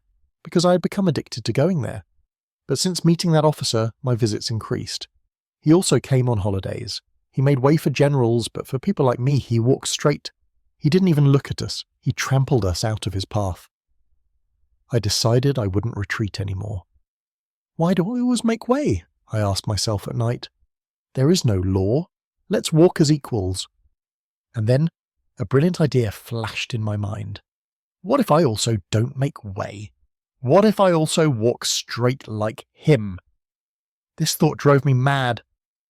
This wouldn't be an ordinary collision. I would collide only as much as necessary, just shoulder to shoulder on equal terms. Preparation began. First, the clothes. If there was a public scene, I had to look respectable. I took an advance from my salary and bought a new hat and a pair of black gloves. Now the only problem was my overcoat. The raccoon collar was very ugly. It had to be changed. I finally sold my raccoon collar and bought a cheap German beaver collar. Now I was fully prepared, but the first attempt failed. The second attempt failed again. Every time I found myself retreating, I would make way again. I even asked God for strength, but in the end I would lose courage. One day I wavered so much that I fell at his feet, and he just passed me as if I wasn't there. That night I fell ill with a fever, and then suddenly one day, only 3 steps away, I closed my eyes and we both collided directly. And this time I did not retreat. Yes, he was stronger than me, but that wasn't the issue. The issue was that I did not make way. I was the victor. I was on equal terms. I reached home singing. But after that came a sickness. A deep, bitter sickness of repentance. Gradually, I became accustomed to it, or perhaps I prepared myself to endure it. But I had one way that fixed everything, taking refuge in the lofty and beautiful through dreams. I was a terrible dreamer. For 3 months at a time, I would stay in my corner, and during that time I wasn't an ordinary man, I became a hero. Everyone would fall in the dust, everyone would bow before me, and then I would forgive them. I would be a poet, a great person. I would have millions in property, but I would sacrifice it for humanity, and then I would publicly accept my downfall. I understand this all sounds humorous, but I was satisfied with it because it was a world of dreams. But after 3 months, that same restlessness returned. I felt the urge to go into society, and by society, I meant meeting Anton Antonik. That was the only man I knew, but only on Tuesdays. After meeting him, I still felt empty. So one other path remained. Simonov, an old schoolmate. Did he hate me? Perhaps. Did I like him? Probably not. But still, I climbed to the 4th floor and knocked on the door, muttering to myself, this is a mistake. I reached Simonov's house, and there I found 2 more old school friends, but as soon as I went inside, no one was ready to look at me. They were in an important discussion, and no one even noticed my presence. I was meeting them after years, but they didn't even look at me. In their eyes, I was now just a failure, a small government servant, a man in a tattered state, an invisible creature. There was a look of surprise in Simonov's eyes. Why is he here? There is no place for me here. But now I'd sat down. They were planning a farewell dinner for an old friend, Zverkov, a name I hated. My hatred's real reason was that he was a handsome and popular boy. As he grew up, he became rude and arrogant. He was useless in studies, but he got a certificate of honour because he was rich. He had an estate of 200 labourers, and therefore he became a king, and we were poor, and therefore we all used to flatter him. I hated this even more. He spoke obscene things and boasted about girls. He would say, I will touch every girl on my estate. It is my right. If any labourer protests, he will be whipped, and my companions, they laughed at this. But I did not sit quiet.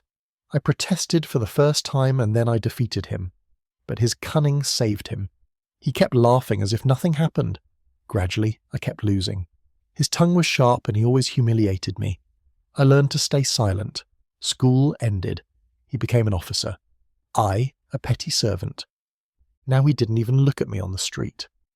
One day I saw him in the theatre. He was sitting in a box seat, leering girls, laughing, and shining with pride.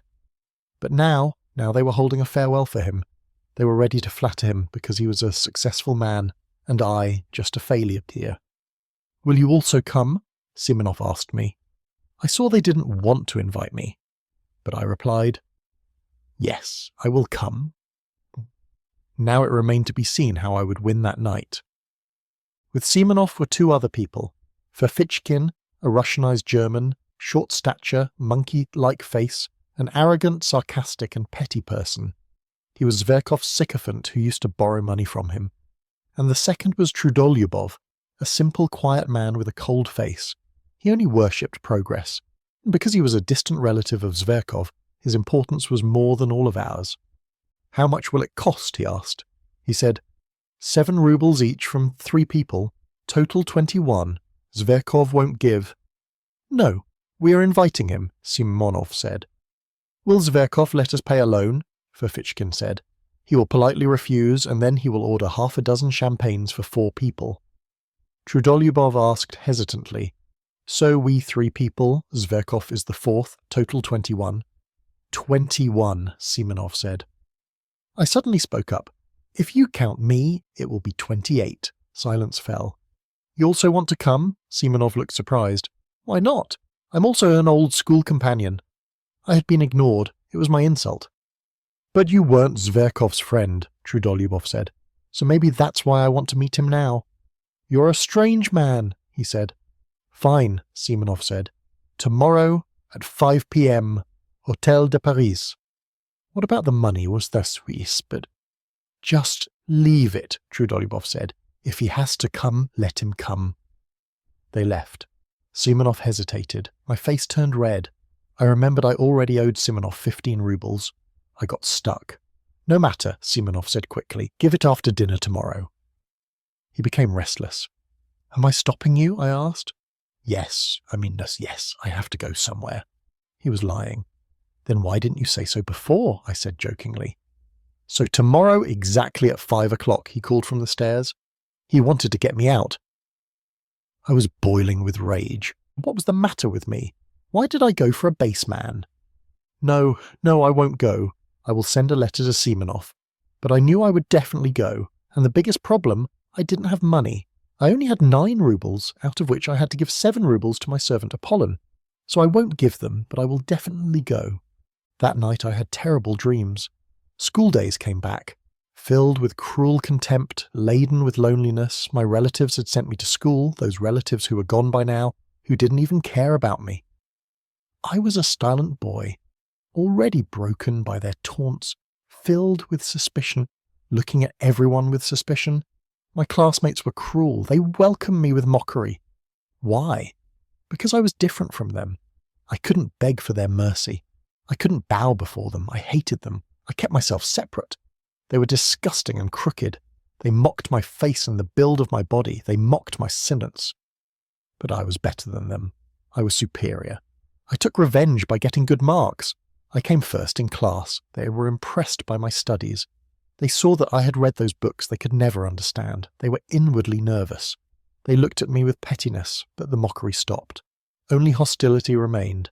I tried friendship, but every friendship broke. One friend was made, but I couldn't endure him either. I wanted to establish control over him. I told him to cut himself off from the world. I made him cry and scared him too, and when he surrendered, I rejected him. I didn't want a friend, I just had to win. New day, new hopes. In the morning I jumped from bed. Today there will be change. I was confident. I went to the office but returned early. I have to reach last.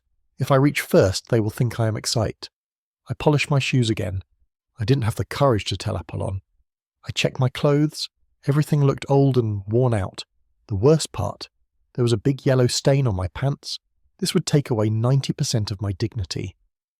I comforted myself, but this is not the time to think. Now I have to face reality. How would Zverkov's insult look at me? Trudolyubov would look at me with low eyes. Ferfitchkin would insult me. Simonov would feel contempt for my pathetic condition. And the worst part, this wouldn't be some wonderful literary insult. Just an ordinary, worn-out, boring humiliation, and should I not go? But that would be the most impossible thing. I cannot run. I have to prove I'm better than them. I saw myself victorious in imagination. I would checkmate them. Zverkov would be left alone, I would shine. They would be fascinated by my knowledge and intelligence.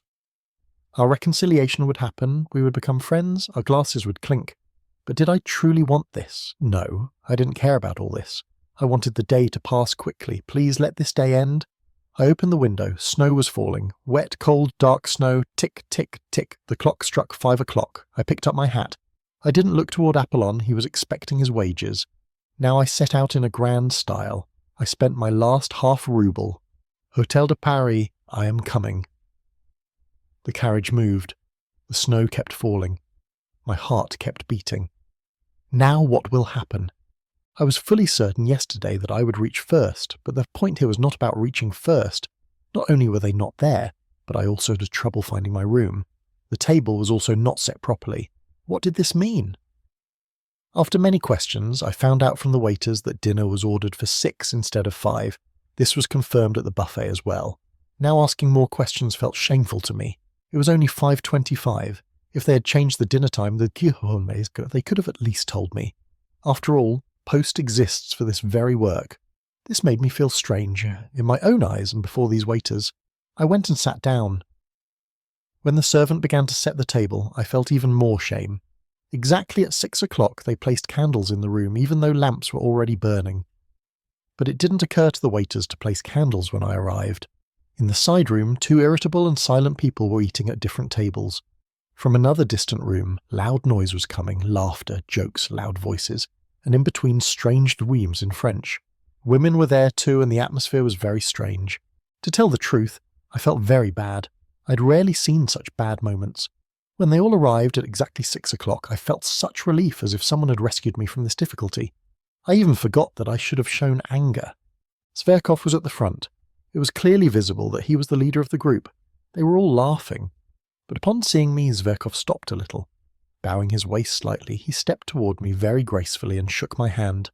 His style was friendly, but not overly so, a kind of formal politeness. It was like a general shaking hands with a junior while maintaining a distance. I had thought that as soon as he arrived, he would start laughing his thin, familiar laugh, and make those same useless jokes for which I had been prepared since yesterday. But this excessively mannered and officer-like tone of his startled me. That is, he considered himself superior to me in every way. If he was doing this deliberately to put me down, then fine, I could settle the account. But if he truly, without any bad intention, considered himself above me, and could see me only as big people see small people, the thought of it made me suffocate. I was very surprised to hear that you wanted to join us, Zverkov began, drawing out his voice and lisping, which was new for him. We probably don't even know each other. You keep avoiding us. Don't do that. We are not as bad as you think. Anyway, whatever it is, I am happy to meet you again. Saying this, he carelessly placed his hat on the window. Have you been waiting for a long time? Trudolyubov asked. I arrived at 5 o'clock as you said yesterday, I replied, in an irritated style as if anger were about to burst. Didn't you give him the news of the time change? Trudolyubov asked Simonov. No, I didn't. I forgot, Simonov replied, without any regret, and without even apologizing to me. He went to order the food. So you've been sitting here for a whole hour. Oh, poor man, Zverkov said in a mocking way as if he found it very funny. That scoundrel Ferfitchkin also joined in his laughter like a small dog barking. He too found my condition very funny and shameful. It is not very funny, I said, looking at Ferfitchkin in anger. My frustration was increasing. It was not my fault, but others. They didn't tell me. This was just foolishness. It was not just foolishness, but something else, Trudolyubov said softly, taking my side in some way. You are being too harsh on this. It was just plain rudeness, even if not done deliberately. If such a joke were played on me, Ferfitchkin said. But you should have ordered something for yourself, Zverkov interrupted, or ordered food without waiting for us. You must believe that I could have done that even without your permission, I replied sharply. Let's sit down, friends, Simonov said, coming in. Everything is ready. I guarantee the champagne. It is perfectly cold. Then he suddenly turned to me and said, Look, I didn't even know where to find your address, but he didn't look into my eyes again. It was clear he was annoyed with me, perhaps because of what happened yesterday. Everyone sat down, I sat down too. This was a round table. Trudolyubov was on my left, Simonov on my right, and Zverkov sat in front of me. Beside him was Ferfitchkin, sitting between Trudolyubov and Zverkov. "Tell me, do you work in a government office?" Zverkov asked, paying attention to me. He felt I was uncomfortable, so he thought he should talk in a friendly way and encourage me. Does he want me to throw a bottle at his head? I thought in anger. In this strange atmosphere, I was ready to get irritated very quickly. "In the office?" I replied hesitantly, looking at my plate. "And is your job good? By the way, why did you leave your first job?" "I left because I wanted to leave," I replied, drawing out my voice just like him, barely keeping myself in control. Ferfitchkin laughed loudly. Simonov looked at me sideways. Trudolyubov stopped eating and began to stare at me with curiosity. Zverkov was a bit shocked, but tried to ignore it. "And the salary? Which salary? I mean your pay?" I immediately told him my salary, my face turning red with shame. "That's not very good," Zverkov said arrogantly. "Yes, eating at a cafe with this salary is a bit difficult," Ferfitchkin added rudely. "In my opinion, it is very low," Trudolyubov said seriously. "And look how thin you've become, how you've changed," Zverkov said with a sharp smile, as if looking at me with pity and pride. "Hey, don't increase his embarrassment," Ferfitchkin said, suppressing a laugh. "Let me say something, sir. I am not being embarrassed," I finally burst out in anger. "Do you hear? I am eating at this cafe with my own money, not anyone else's. Note this, Mr. Ferfitchkin." "What? Is everyone here not eating with their own money?" Ferfitchkin lunged at me in anger, his face turning red like a boiling shrimp. He glared into my eyes. "Well," I replied, feeling I had crossed a limit, "I think we should talk about more sensible things." "Oh, so you want to show your intelligence? Don't worry, there's no need for that here." "Why are you talking so much nonsense, my brother? Has your brain gone bad in the office?" Enough, friends, that's enough," Zverkov said loudly, trying to distract everyone. "How foolish," Simonov muttered. "It really is foolish," Trudolyubov said, speaking directly to me in a blunt tone. "We've gathered here for a friend's farewell dinner, and you are arguing. You yourself came to sit with us, so don't spoil our gathering." "Enough!" Zverkov shouted. "Stop all this now, friends. This doesn't feel right. It would be better if I told you that I was about to get married the day after tomorrow." After this, he told a humorous story of how he almost got married 2 days ago. There was nothing special about the marriage, but in his story of betrothal there were generals, colonels, and big officers, and Zverkov was shining like a hero among them. Everyone was laughing. Ferfitchkin laughed so hard he screamed. No one paid any attention to me. I felt completely suppressed and humiliated. My God, these people are not worthy of me, I thought. And look at the insult I've allowed myself to suffer before them. I had let Ferfitchkin go too far. These ignoramuses think it is an honour for me to sit with them, but they don't understand that the real honour belongs to them, not me. I've become thin. And my clothes, damn it! Zverkov had noticed the big yellow stain on my knee as soon as he arrived, but what was the use now? I should get up right this moment, take my hat, and leave without a word in total contempt, and tomorrow I will send them a challenge, the scoundrels. As if I care about 7 rubles, they can think whatever they want. I'll leave right now, but of course I stayed there. I began drinking glass after glass of wine. Since I was not used to drinking sherry and Lafitte, the intoxication hit me quickly. My anger grew even more as the wine went to my head. If I had my way now, I would humiliate all of them in one stroke and leave. I had to catch the right moment and show what I could do so that these people would think, this is strange, but he is intelligent too, and to hell with it. Let them all go to hell. I looked at everyone with eyes full of pride, but it seemed as if they'd completely forgotten me. They were talking loudly, they were laughing and having fun. Zverkov was talking continuously. I started listening to his words. He was babbling about some cheerful woman whom he had finally forced to confess her love. He was lying so much that even a horse would laugh, and in this he was helped by his special friend Prince Kolya, who was an officer in the Hussar regiment and who had 3,000 servants. And yet that Kolya, who has 3,000 servants, did not come here to see you off today, I suddenly interrupted. For a minute, complete silence fell over the room. You have already become dead drunk, Trudolyubov said, finally looking at me, but with loathing. Zverkov stared at me without saying anything, as if I were an insect. I lowered my eyes. Simonov quickly filled everyone's glass with champagne.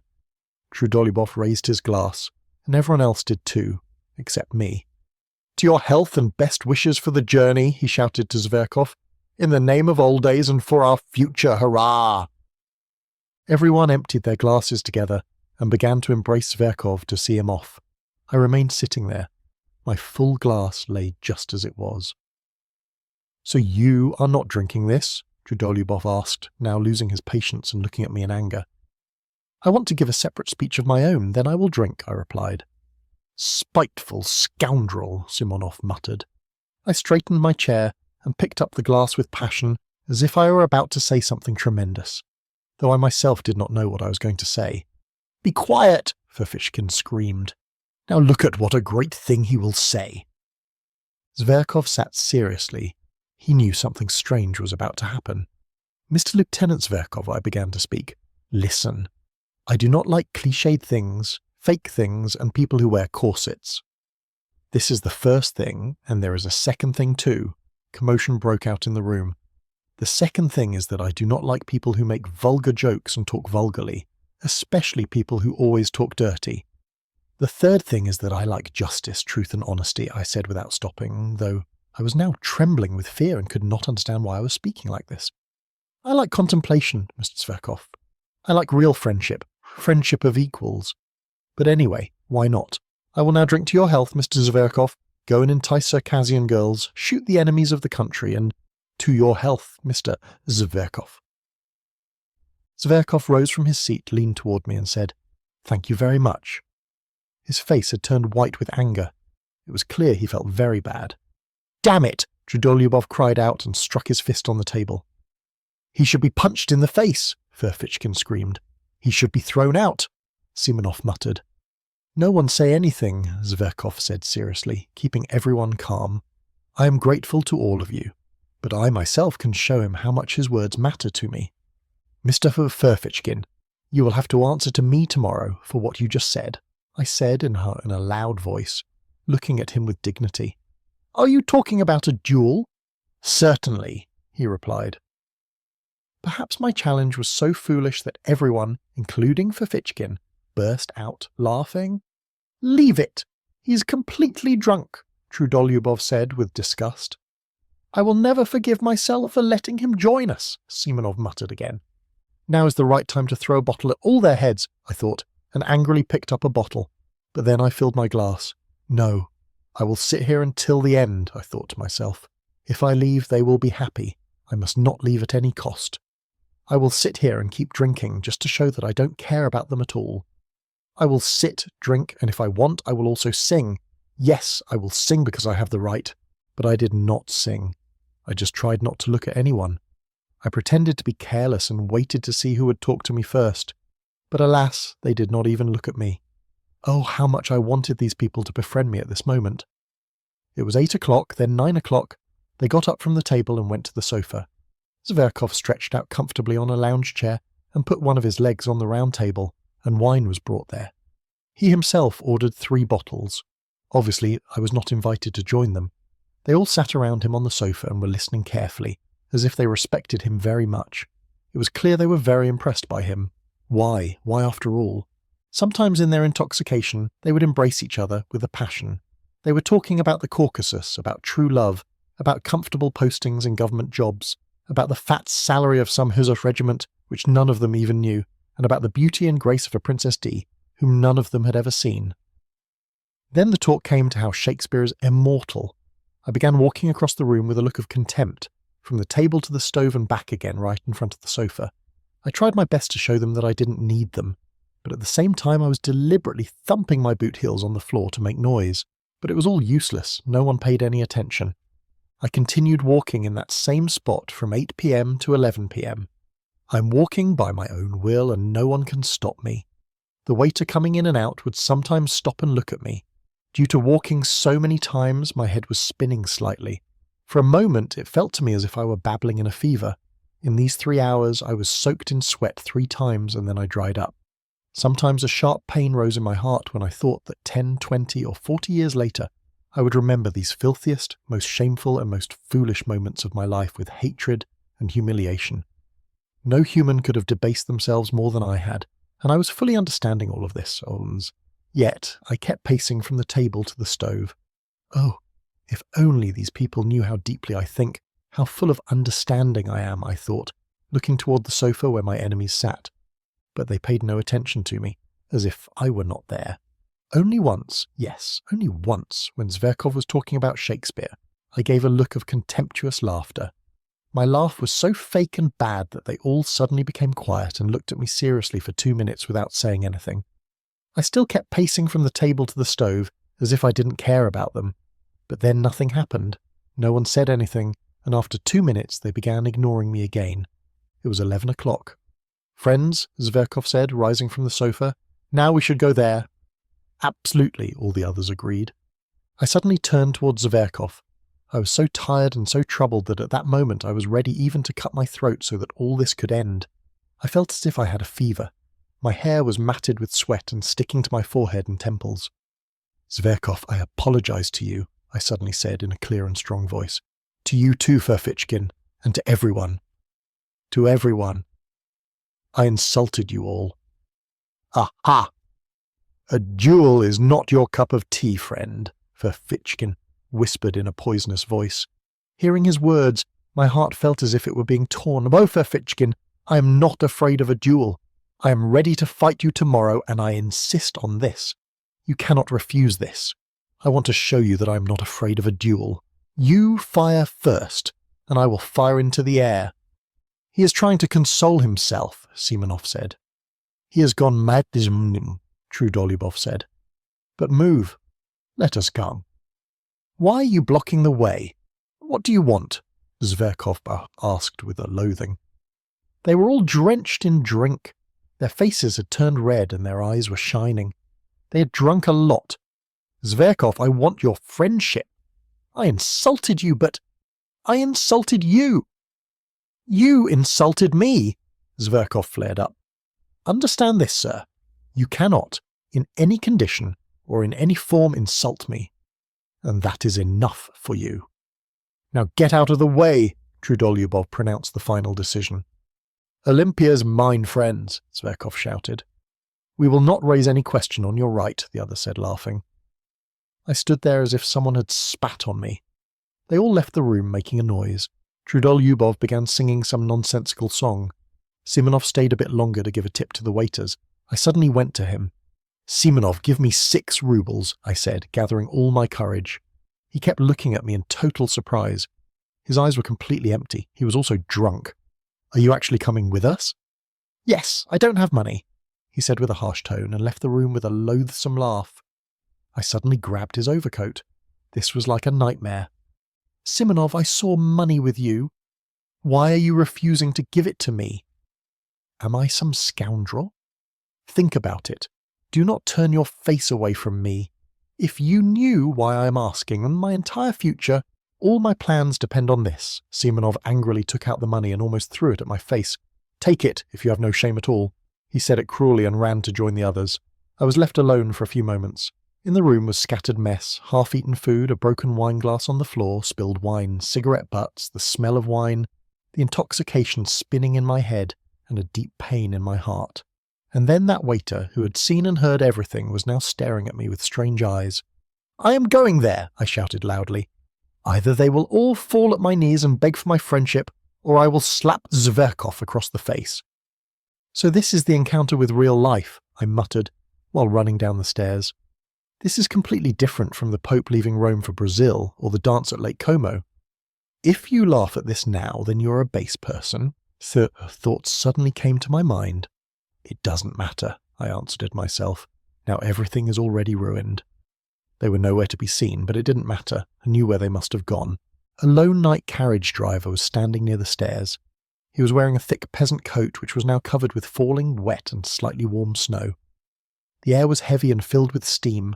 The small, shaggy, white-brown horse was also covered with snow and was coughing. I remember this very well. I ran toward that old clumsy horse carriage. But as soon as I raised my foot to climb in, I suddenly remembered that Simonov had just thrown 6 rubles at me. Remembering this, I shrank from within and fell into the carriage like a sack. "No, I will have to do a lot now so that this insult can be compensated," I said loudly. "But I will do it. Either I will fix this, or I will die this very night. Go!" The carriage moved forward.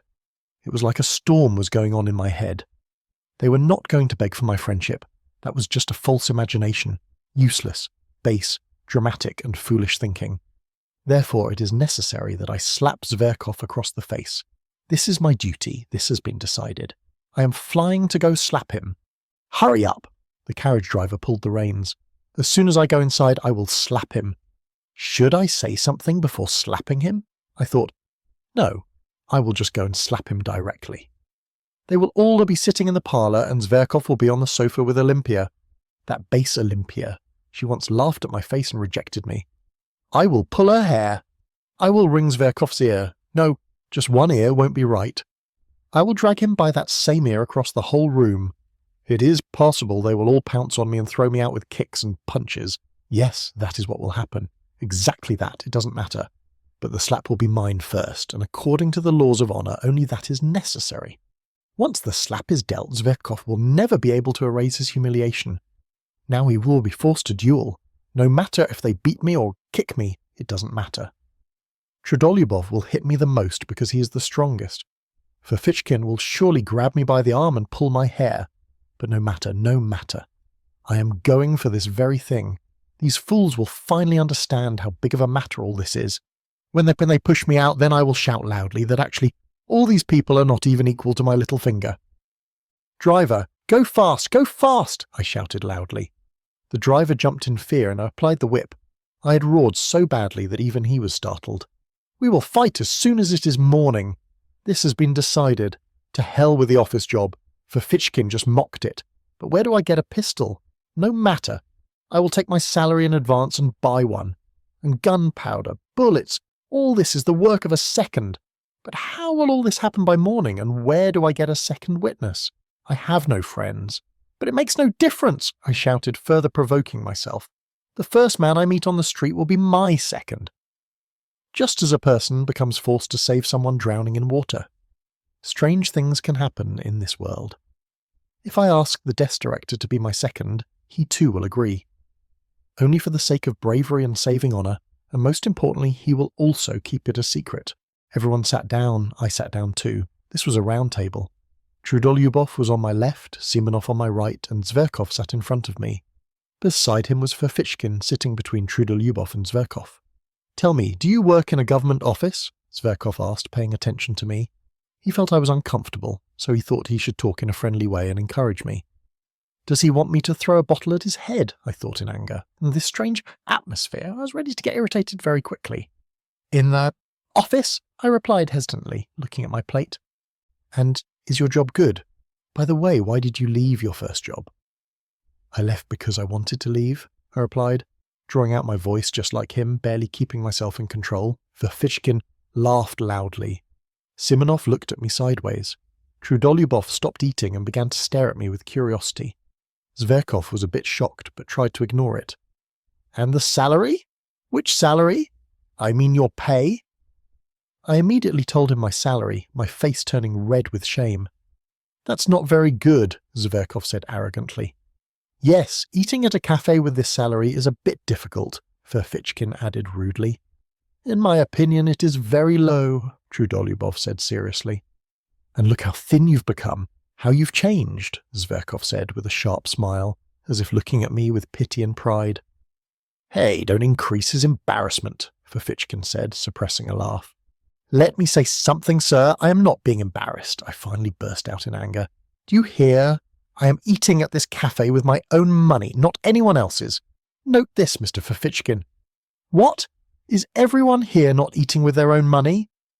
Ferfitchkin lunged at me in anger, his face turning red like a boiling shrimp. He glared into my eyes.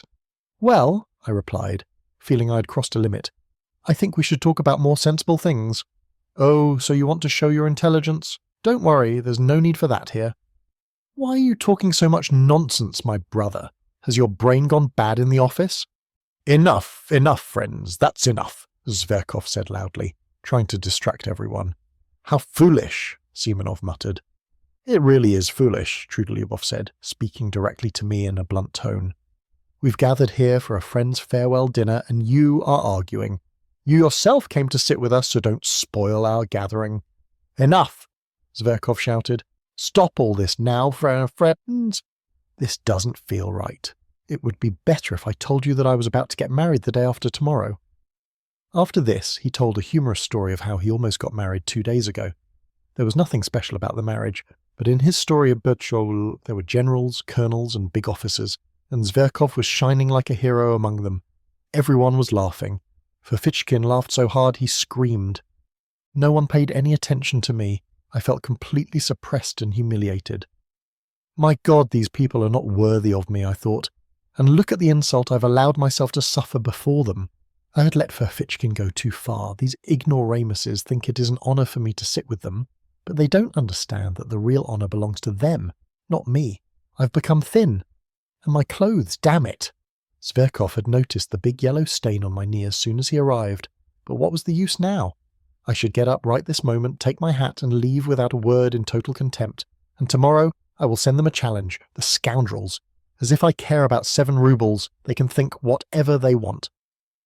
I'll leave right now, but of course I stayed there. I began drinking glass after glass of wine. Since I was not used to drinking sherry and Lafitte, the intoxication hit me quickly. My anger grew even more as the wine went to my head. If I had my way now, I would humiliate all of them in one stroke and leave. I had to catch the right moment and show what I could do so that these people would think, this is strange, but he is intelligent too, and to hell with it. Let them all go to hell. I looked at everyone with eyes full of pride, but it seemed as if they'd completely forgotten me. They were talking loudly, laughing and having fun. Zverkov was talking continuously. I started listening to his words. He was babbling about some cheerful woman whom he had finally forced to confess her love. He was lying so much that even a horse would laugh, and in this he was helped by his special friend Prince Kolya, who was an officer in the Hussar regiment and who had 3,000 servants. And yet that Kolya, who has 3,000 servants, did not come here to see you off today, I suddenly interrupted. For a minute, complete silence fell over the room. You have already become dead drunk, Trudolyubov said, finally looking at me, but with loathing. Zverkov stared at me without saying anything, as if I were an insect. I lowered my eyes. Simonov quickly filled everyone's glass with champagne. Trudolyubov raised his glass, and everyone else did too, except me.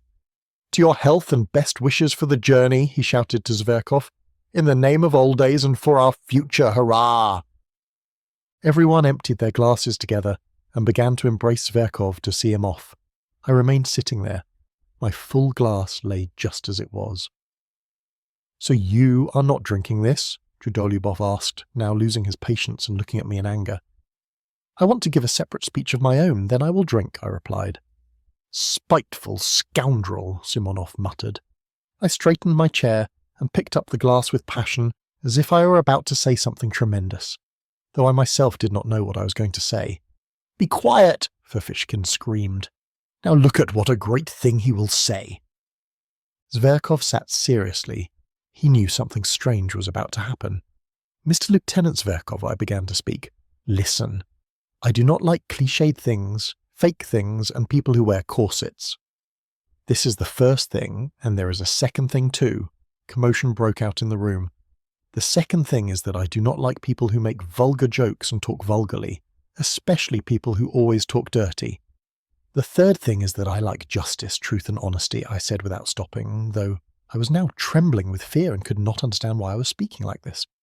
I like contemplation, Mr. Zverkov. I like real friendship, friendship of equals. But anyway, why not?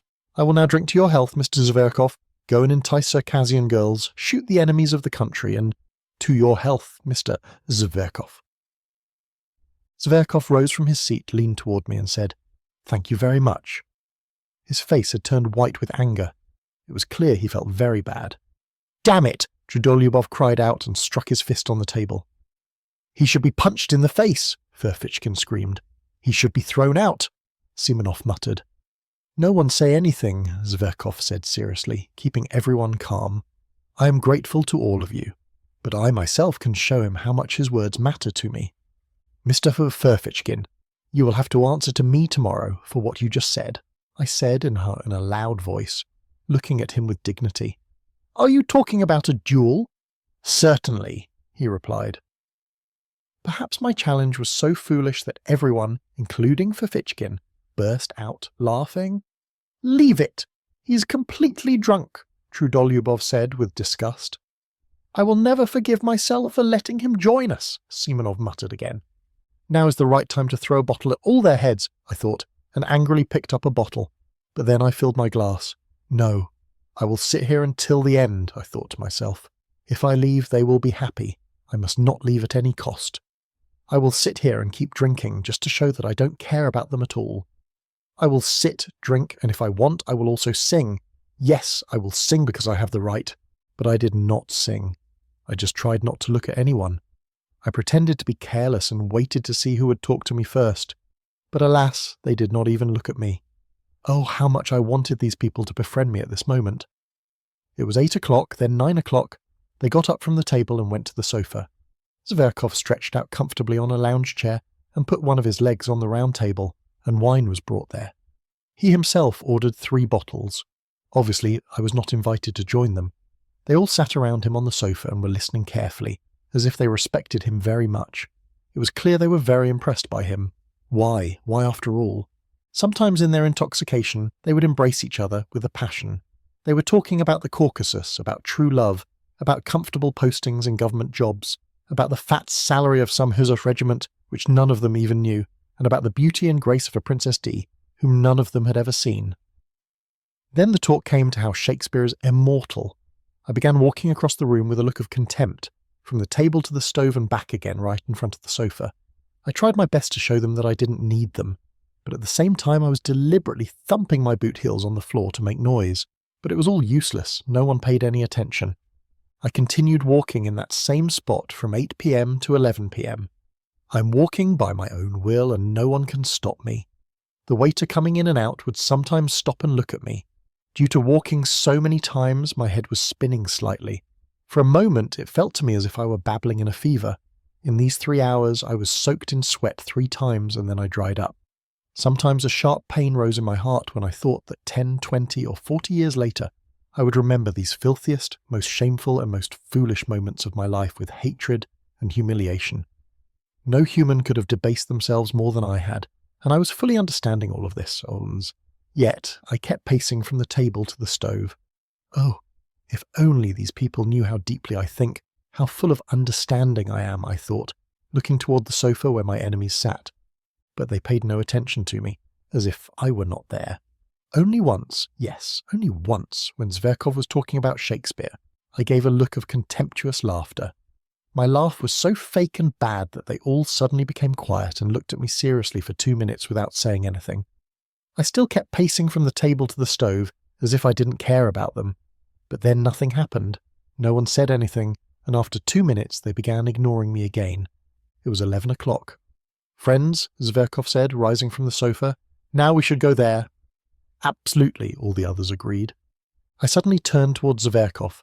I was so tired and so troubled that at that moment I was ready even to cut my throat so that all this could end. I felt as if I had a fever. My hair was matted with sweat and sticking to my forehead and temples. "Zverkov, I apologize to you," I suddenly said in a clear and strong voice. "To you too, Ferfitchkin, and to everyone.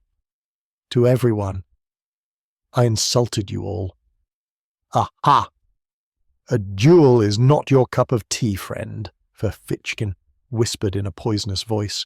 Hearing his words, my heart felt as if it were being torn. "Oh, Ferfitchkin, I am not afraid of a duel.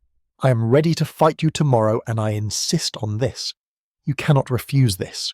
I want to show you that I am not afraid of a duel. You fire first, and I will fire into the air." "He is trying to console himself," Simonov said.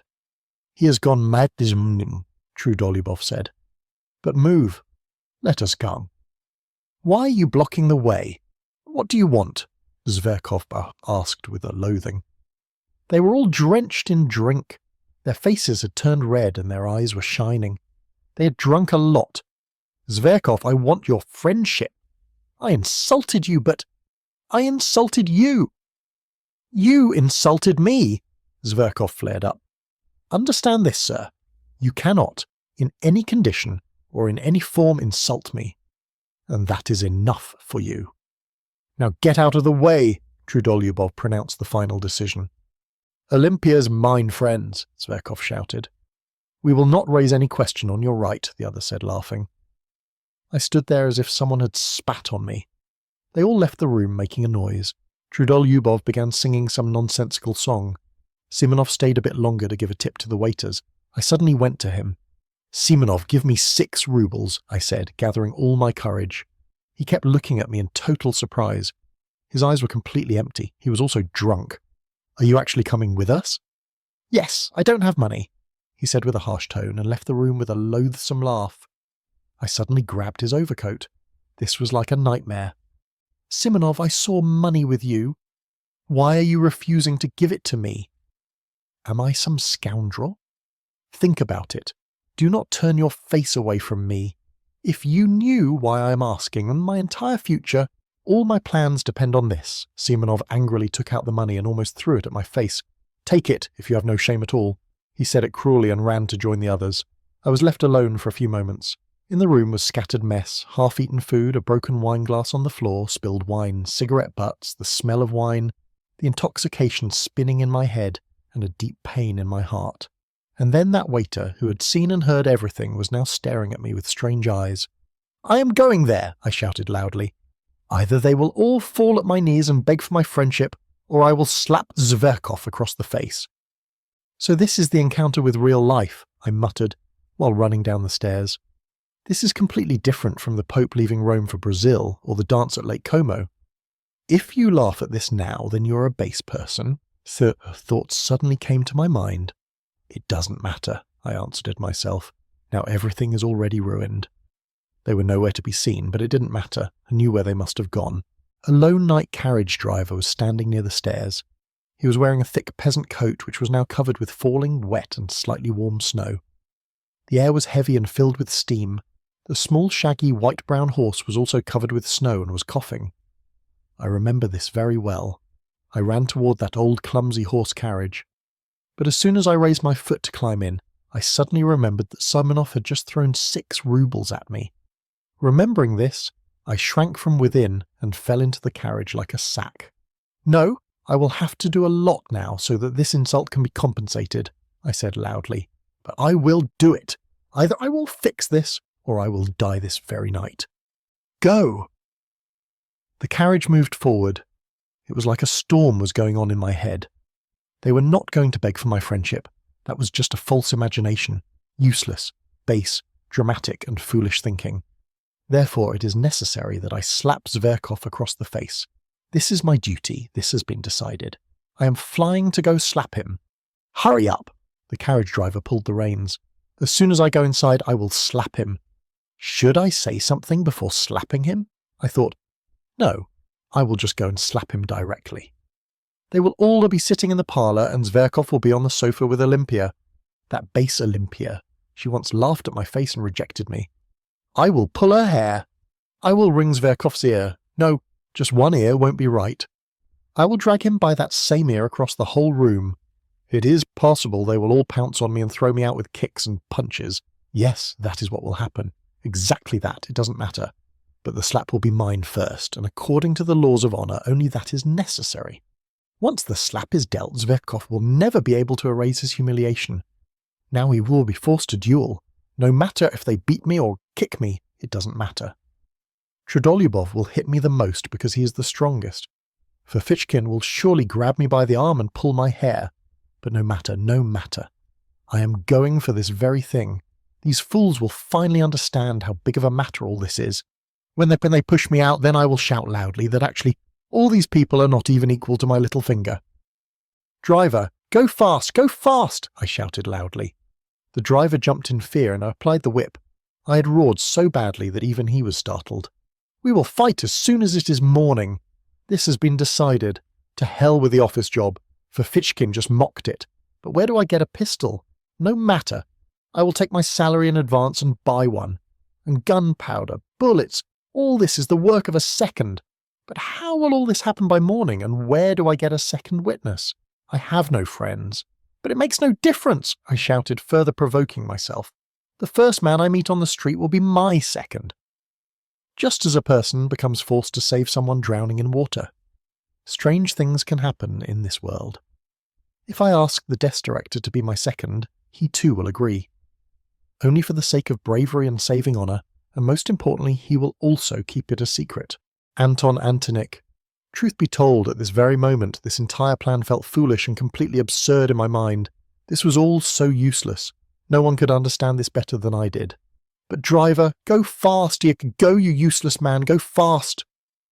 Hi, master, the driver said in a heavy voice. Suddenly, a cold shiver ran through my body. Wouldn't it be better if I went straight to my house? My God, why did I invite myself to this dinner last night? But no, now retreating is impossible, and those 3 hours I spent pacing from the table to the stove, no, only they will have to pay the price for this. They will have to settle the account for my humiliation. Driver, go. What if they have me arrested? No, they won't dare do that. They will be afraid of the scandal, and if Zverkov showed such contempt that he refused to duel, yes, he will definitely do that. But in that case, I will show him. I will reach the posting station tomorrow morning when they are about to leave. I will grab his leg. I will drag him as he sits in the carriage. I will pull his coat. I will snap at his hand with my teeth.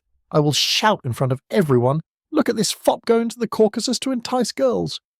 But I was spat upon in the face and it made no difference to him. After this, everything will be over. The office job gone forever. I will be arrested. A trial will happen. I will be kicked out of the job, put in jail, then sent to Siberia. No matter. 15 years later, when I am released from jail, I will go to him as a tattered beggar. I will find him in some small town, and he will be married, prosperous. He will have a grown-up daughter. I will say to him, "Look, leader of the fops, look at my cheekbones. Look at my torn clothes. I lost everything, my career, my happiness, art, science, the woman I loved, everything just because of you. Here is the pistol. I've come here to shoot you, and I forgive you." Then I will fire the shot into the air, and after that he will never see me. I was almost about to cry, while I knew very well that this whole scene was stolen from Pushkin's Silvio and Lermontov's Masquerade. Suddenly I felt immense shame, so much shame that I stopped the horse. I got out of the carriage and stood still in the snow. The driver was looking at me with his mouth open, as if thinking whether I am mad or perhaps have lost my way. Now what should I do? I couldn't keep standing there. It looked foolish, but if I just left it like this, my God, how can I leave it like this? And that too after such humiliation. "No," I said loudly and jumped back into the carriage. "This has been decided. This is my fate. Go fast." In a hurry, I punched the driver behind his neck. "What are you doing, master? Why are you hitting me?" the driver shouted. But still he drove the horse fast, making the horse leap. Wet snow was falling in large flakes. I opened my coat, regardless of whether I would get wet. I had forgotten everything, because now I'd made the final decision to deal that slap. I was realizing with fear that this was going to happen right now, and nothing could stop it. In the snowy night, the empty street lamps were shining as if they were burning torches in a funeral procession. Snow was entering inside my overcoat, inside my jacket, around my neck, and melting there. But I didn't even try to cover myself. Now everything was over. Finally, we arrived. I jumped from the carriage, almost in a state of unconsciousness, climbed the stairs and began banging loudly on the door. I also began kicking it. I was feeling a strange weakness in my legs and knees. The door opened quickly as if they already knew I was coming. Actually, Simonov had already told them that perhaps one more man would come. This was one of those millinery shops, decorated clothes shops, which the police had closed a long time ago. During the day it was truly a shop, but at night, if someone was an acquaintance, they could come here for other purposes. I went quickly into that dark room where I had been before. Only one candle was burning there. But I stopped there and looked around in surprise. No one was there. "Where did they go?" I asked someone, but by now they had all separated. A woman stood before me with a strange, foolish smile, the landlady herself who had seen me before. A minute later another girl entered the room. Without caring for anyone, I began pacing the room, and perhaps I began talking to myself. I felt as if I had escaped death, and this realization was giving me joy throughout my body. I would have dealt that slap. I definitely would have. But now they were not here and everything had changed. I looked around. Even now I wasn't understanding my own condition. My eyes fell on that girl who had just come in. A fresh, young, slightly pale face, straight dark eyebrows and serious deep eyes. In a moment her eyes pulled me toward her. If she had been laughing, I probably would have hated her. I tried to look at her carefully. My thoughts were still scattered. There was something simple and kind in her face, but also something very sad. I am sure this very thing was the cause of her trouble. The fool sitting there would never have even seen this. But she was beautiful. She was tall, strong, and of good stature. She was dressed very simply. Suddenly I felt something filthy inside me. I went straight toward her. For a moment my gaze went to the mirror. I had to see my own face, a tired, troubled, scary face turned white, full of anger, with dishevelled hair. No matter. I am happy about this. I liked that I would look so disgusting to her. This is exactly what I want. Somewhere behind a curtain, a clock began to wheeze, as if a burden had fallen on it, as if someone were strangling its throat. Its strangled, strange sound lasted excessively long. Then suddenly a sharp, piercing, ting-ting sound came, as if someone had suddenly jumped forward. It was 2 o'clock. I woke up, although I hadn't been asleep, just lying in a state like unconsciousness. The room was cramped, narrow, and pressed down by the ceiling. Large cupboards, piles of cardboard boxes, and all sorts of junk were scattered all around. The room was almost entirely submerged in darkness. The candle burning on the table was about to go out. Just a faint flicker could be seen occasionally. In a few minutes, total darkness was going to prevail. It didn't take me long to come to my senses. Everything suddenly came back to my mind without any effort, as if it were sitting hidden somewhere to attack me again. And to tell the truth, even when I was unconscious, one thing was continuously revolving in my mind, around which strange dreams kept spinning. But the strange thing was that when I woke up, everything that happened to me that day now seemed like a very old matter, as if I had lived all that a long, long time ago. My head was heavy. The smoke of intoxication was still filled inside. Something was hovering over me, making me restless. Sorrow and anger began to boil inside me again, as if searching for a way out. Suddenly, I saw 2 large open eyes staring at me continuously, without blinking. There was coldness in those eyes, an indifference, a sadness, as if she were completely cut off from the world. Her gaze was becoming a burden on me. A strange and scary thought came to my mind, and a terrifying shiver ran through my entire body, as if one had entered a cold, damp, cramped cellar. There was something strange in those 2 eyes that were now staring at me. I remembered that in the last 2 hours I hadn't said a single word to this girl, and truth be told I had completely ignored her as if she had no meaning at all. In that strange silence I was finding a strange relief, but now suddenly a disgusting thought came to my mind, which was crawling like a spider, dirty and shameful. When a relationship starts only with greed and selfishness without love, how disgusting it feels. Where real love ends, this begins from there. We both kept staring at each other for a long time, but she didn't lower her eyes, nor did her facial expressions change, in which I suddenly began to feel uncomfortable. "What is your name?" I suddenly asked, to break this strange atmosphere. "Liza," she answered almost in a whisper, but there was no softness in her tone. Then she turned her eyes away. I remained silent. "What is the weather like?" Snow was falling badly. "It feels very dirty," I said half-heartedly, as if talking to myself. Then I put my hand under my head and began staring at the ceiling. She gave no answer.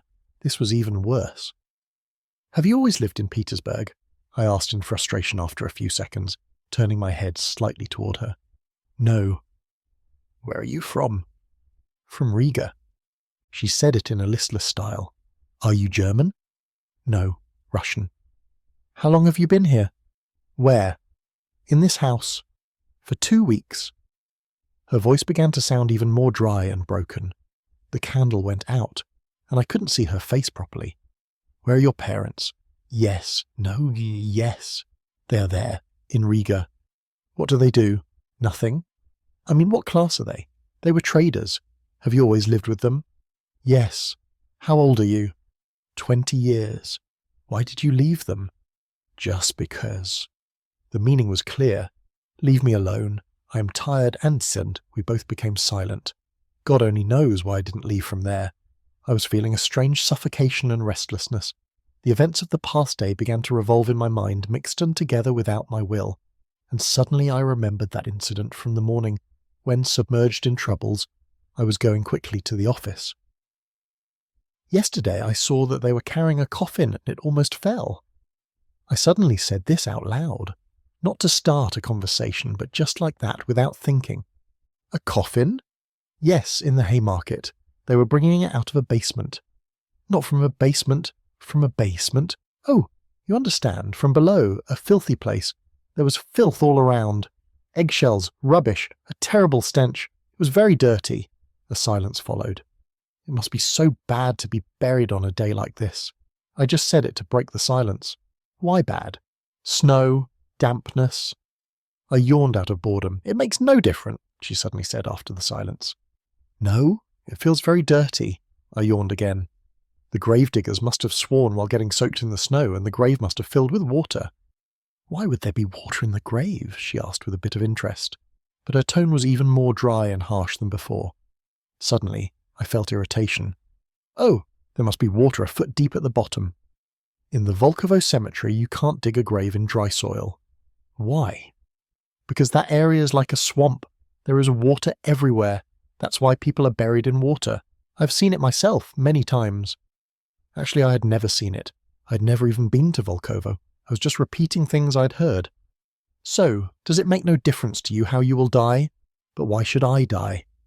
She answered immediately, as if defending herself. Oh, you will die sooner or later, and you will die just like that woman died. She was also a girl like you. She died of consumption, Tib. If she were an ordinary girl, she would have died in a hospital. She already knew everything beforehand. She used the word wench instead of girl. She was in debt to her landlady. I answered in frustration, and she kept earning money for her until the very last moment, even though she had consumption. Some drivers were there telling soldiers about her. Perhaps they knew her. They were laughing. They were going to gather in a tavern to drink in her memory. Most of these things I had made up myself. Then a deep silence fell. She didn't move at all. So is it better to die in a hospital? What difference does it make? Anyway, why should I die? She said it irritably. If not now, then a little later. A little later, why? And why not?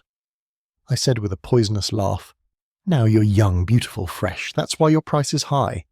But after another year passes in this life, you won't remain the same. Your glow will fade in a year. In a year, your price will start falling, I said heartlessly. You will go from here to some other place that will be even worse than before. After another year, then to some other place, and gradually you will keep falling down.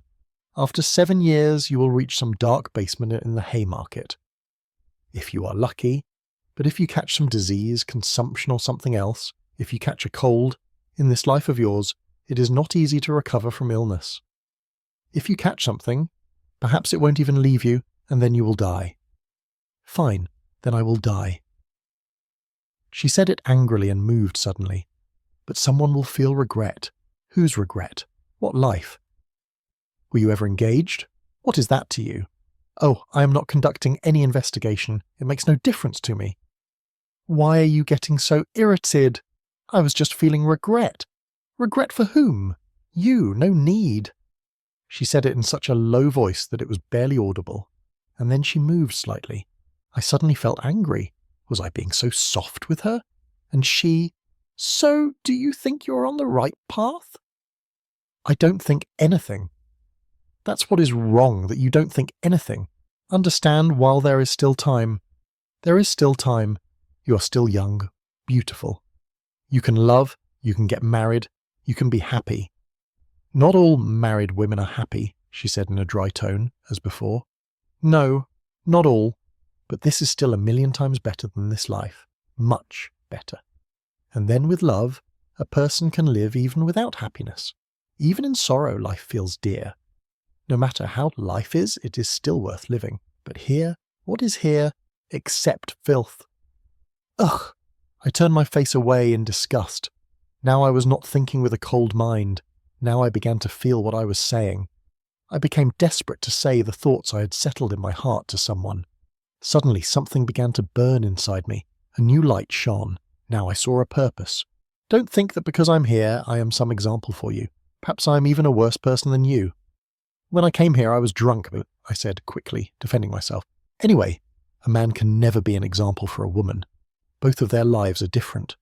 I can debase myself, I can make myself dirty, but I am no one's slave.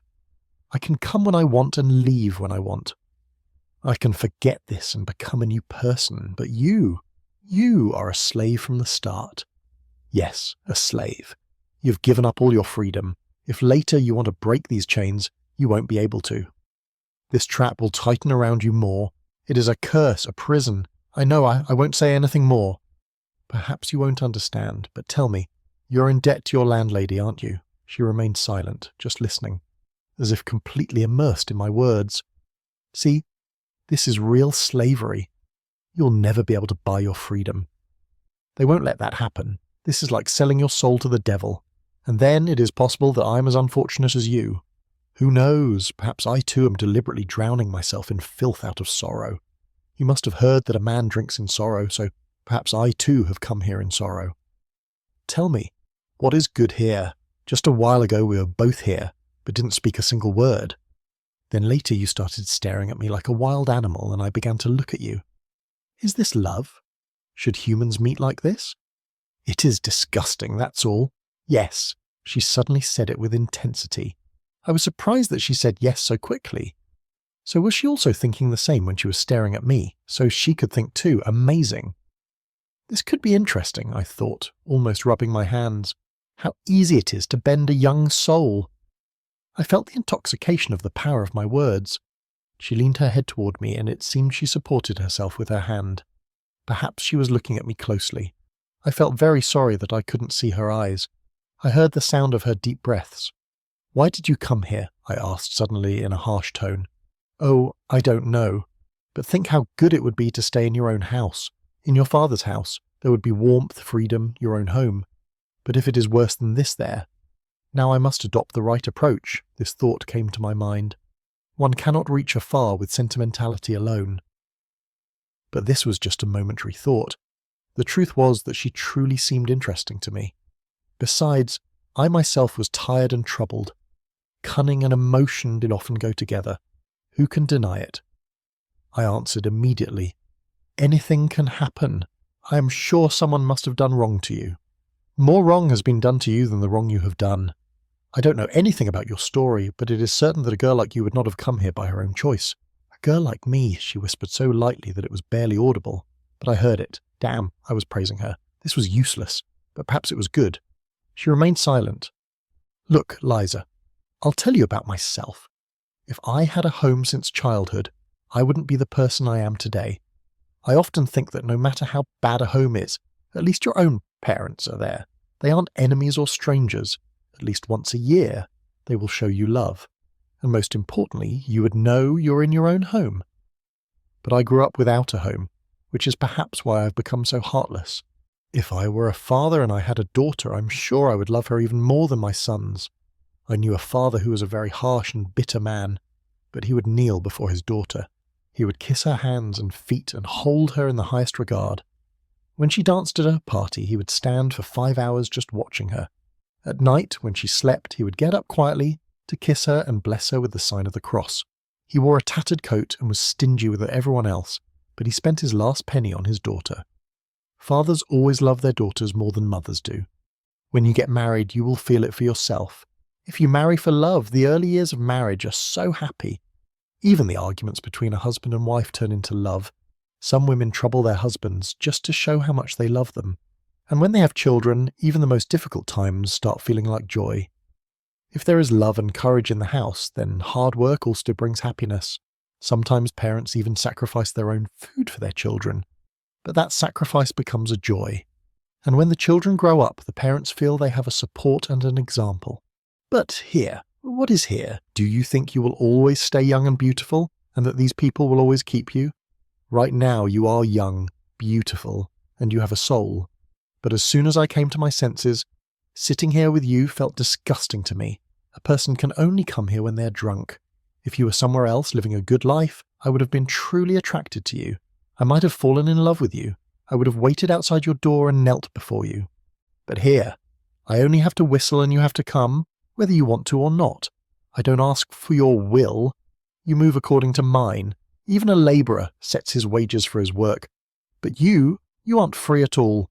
You are selling not just your body but your soul, which you have no right to sell.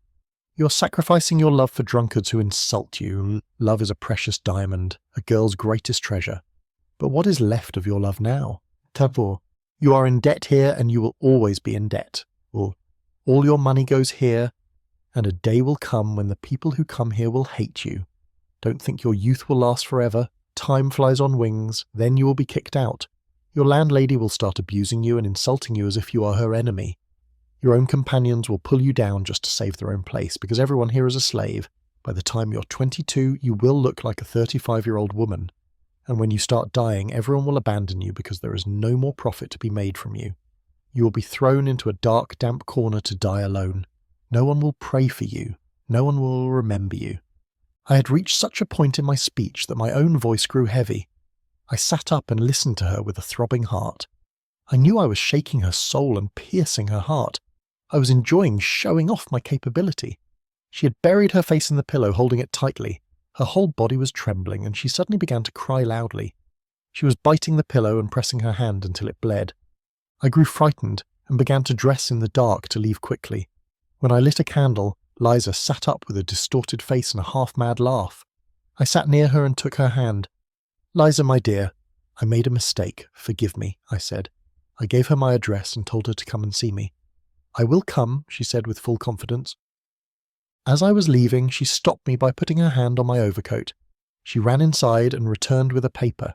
She looked at me with a look of trust and innocence. She silently held out a letter to me. It was a respectful and honourable love letter from a medical student who had danced with her at a party. He knew her from childhood in Riga.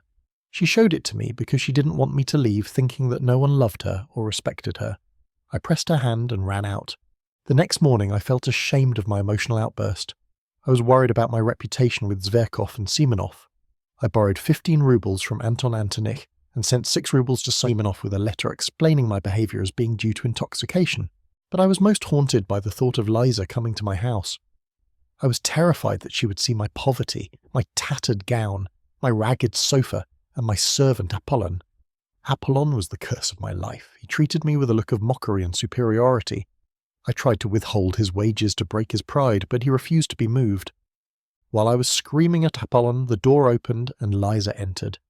I was mortified to be seen in such a state. I treated her cruelly to hide my shame. I told her that I had been mocking her that night and only wanted to vent my anger on someone. "I want power! I wanted your tears!" I screamed. I told her I hated her for seeing me so helpless and tattered. Instead of getting angry, Lisa realized that I was miserable. She ran to me and embraced me, crying for me. I cried with her for 15 minutes, but soon my habit of dominance returned. I grew ashamed of my vulnerability and began to hate her again. I wanted her to leave. When she finally stood to go, I cruelly pressed a 5-ruble note into her hand as a final insult. After she left, I found the money on the table. She had thrown it back at me. I ran after her into the snow to apologize, but she was gone. I comforted myself with the thought that this insult would purify her and make her stronger. I have not seen Lisa since. Writing these notes has been a form of punishment. I am an anti-hero who has lost touch with real life. We are all paralyzed by our books and afraid of living truly. We are stillborn and have forgotten how to be human. The notes of this paradoxical individual do not end here, but it is better to stop.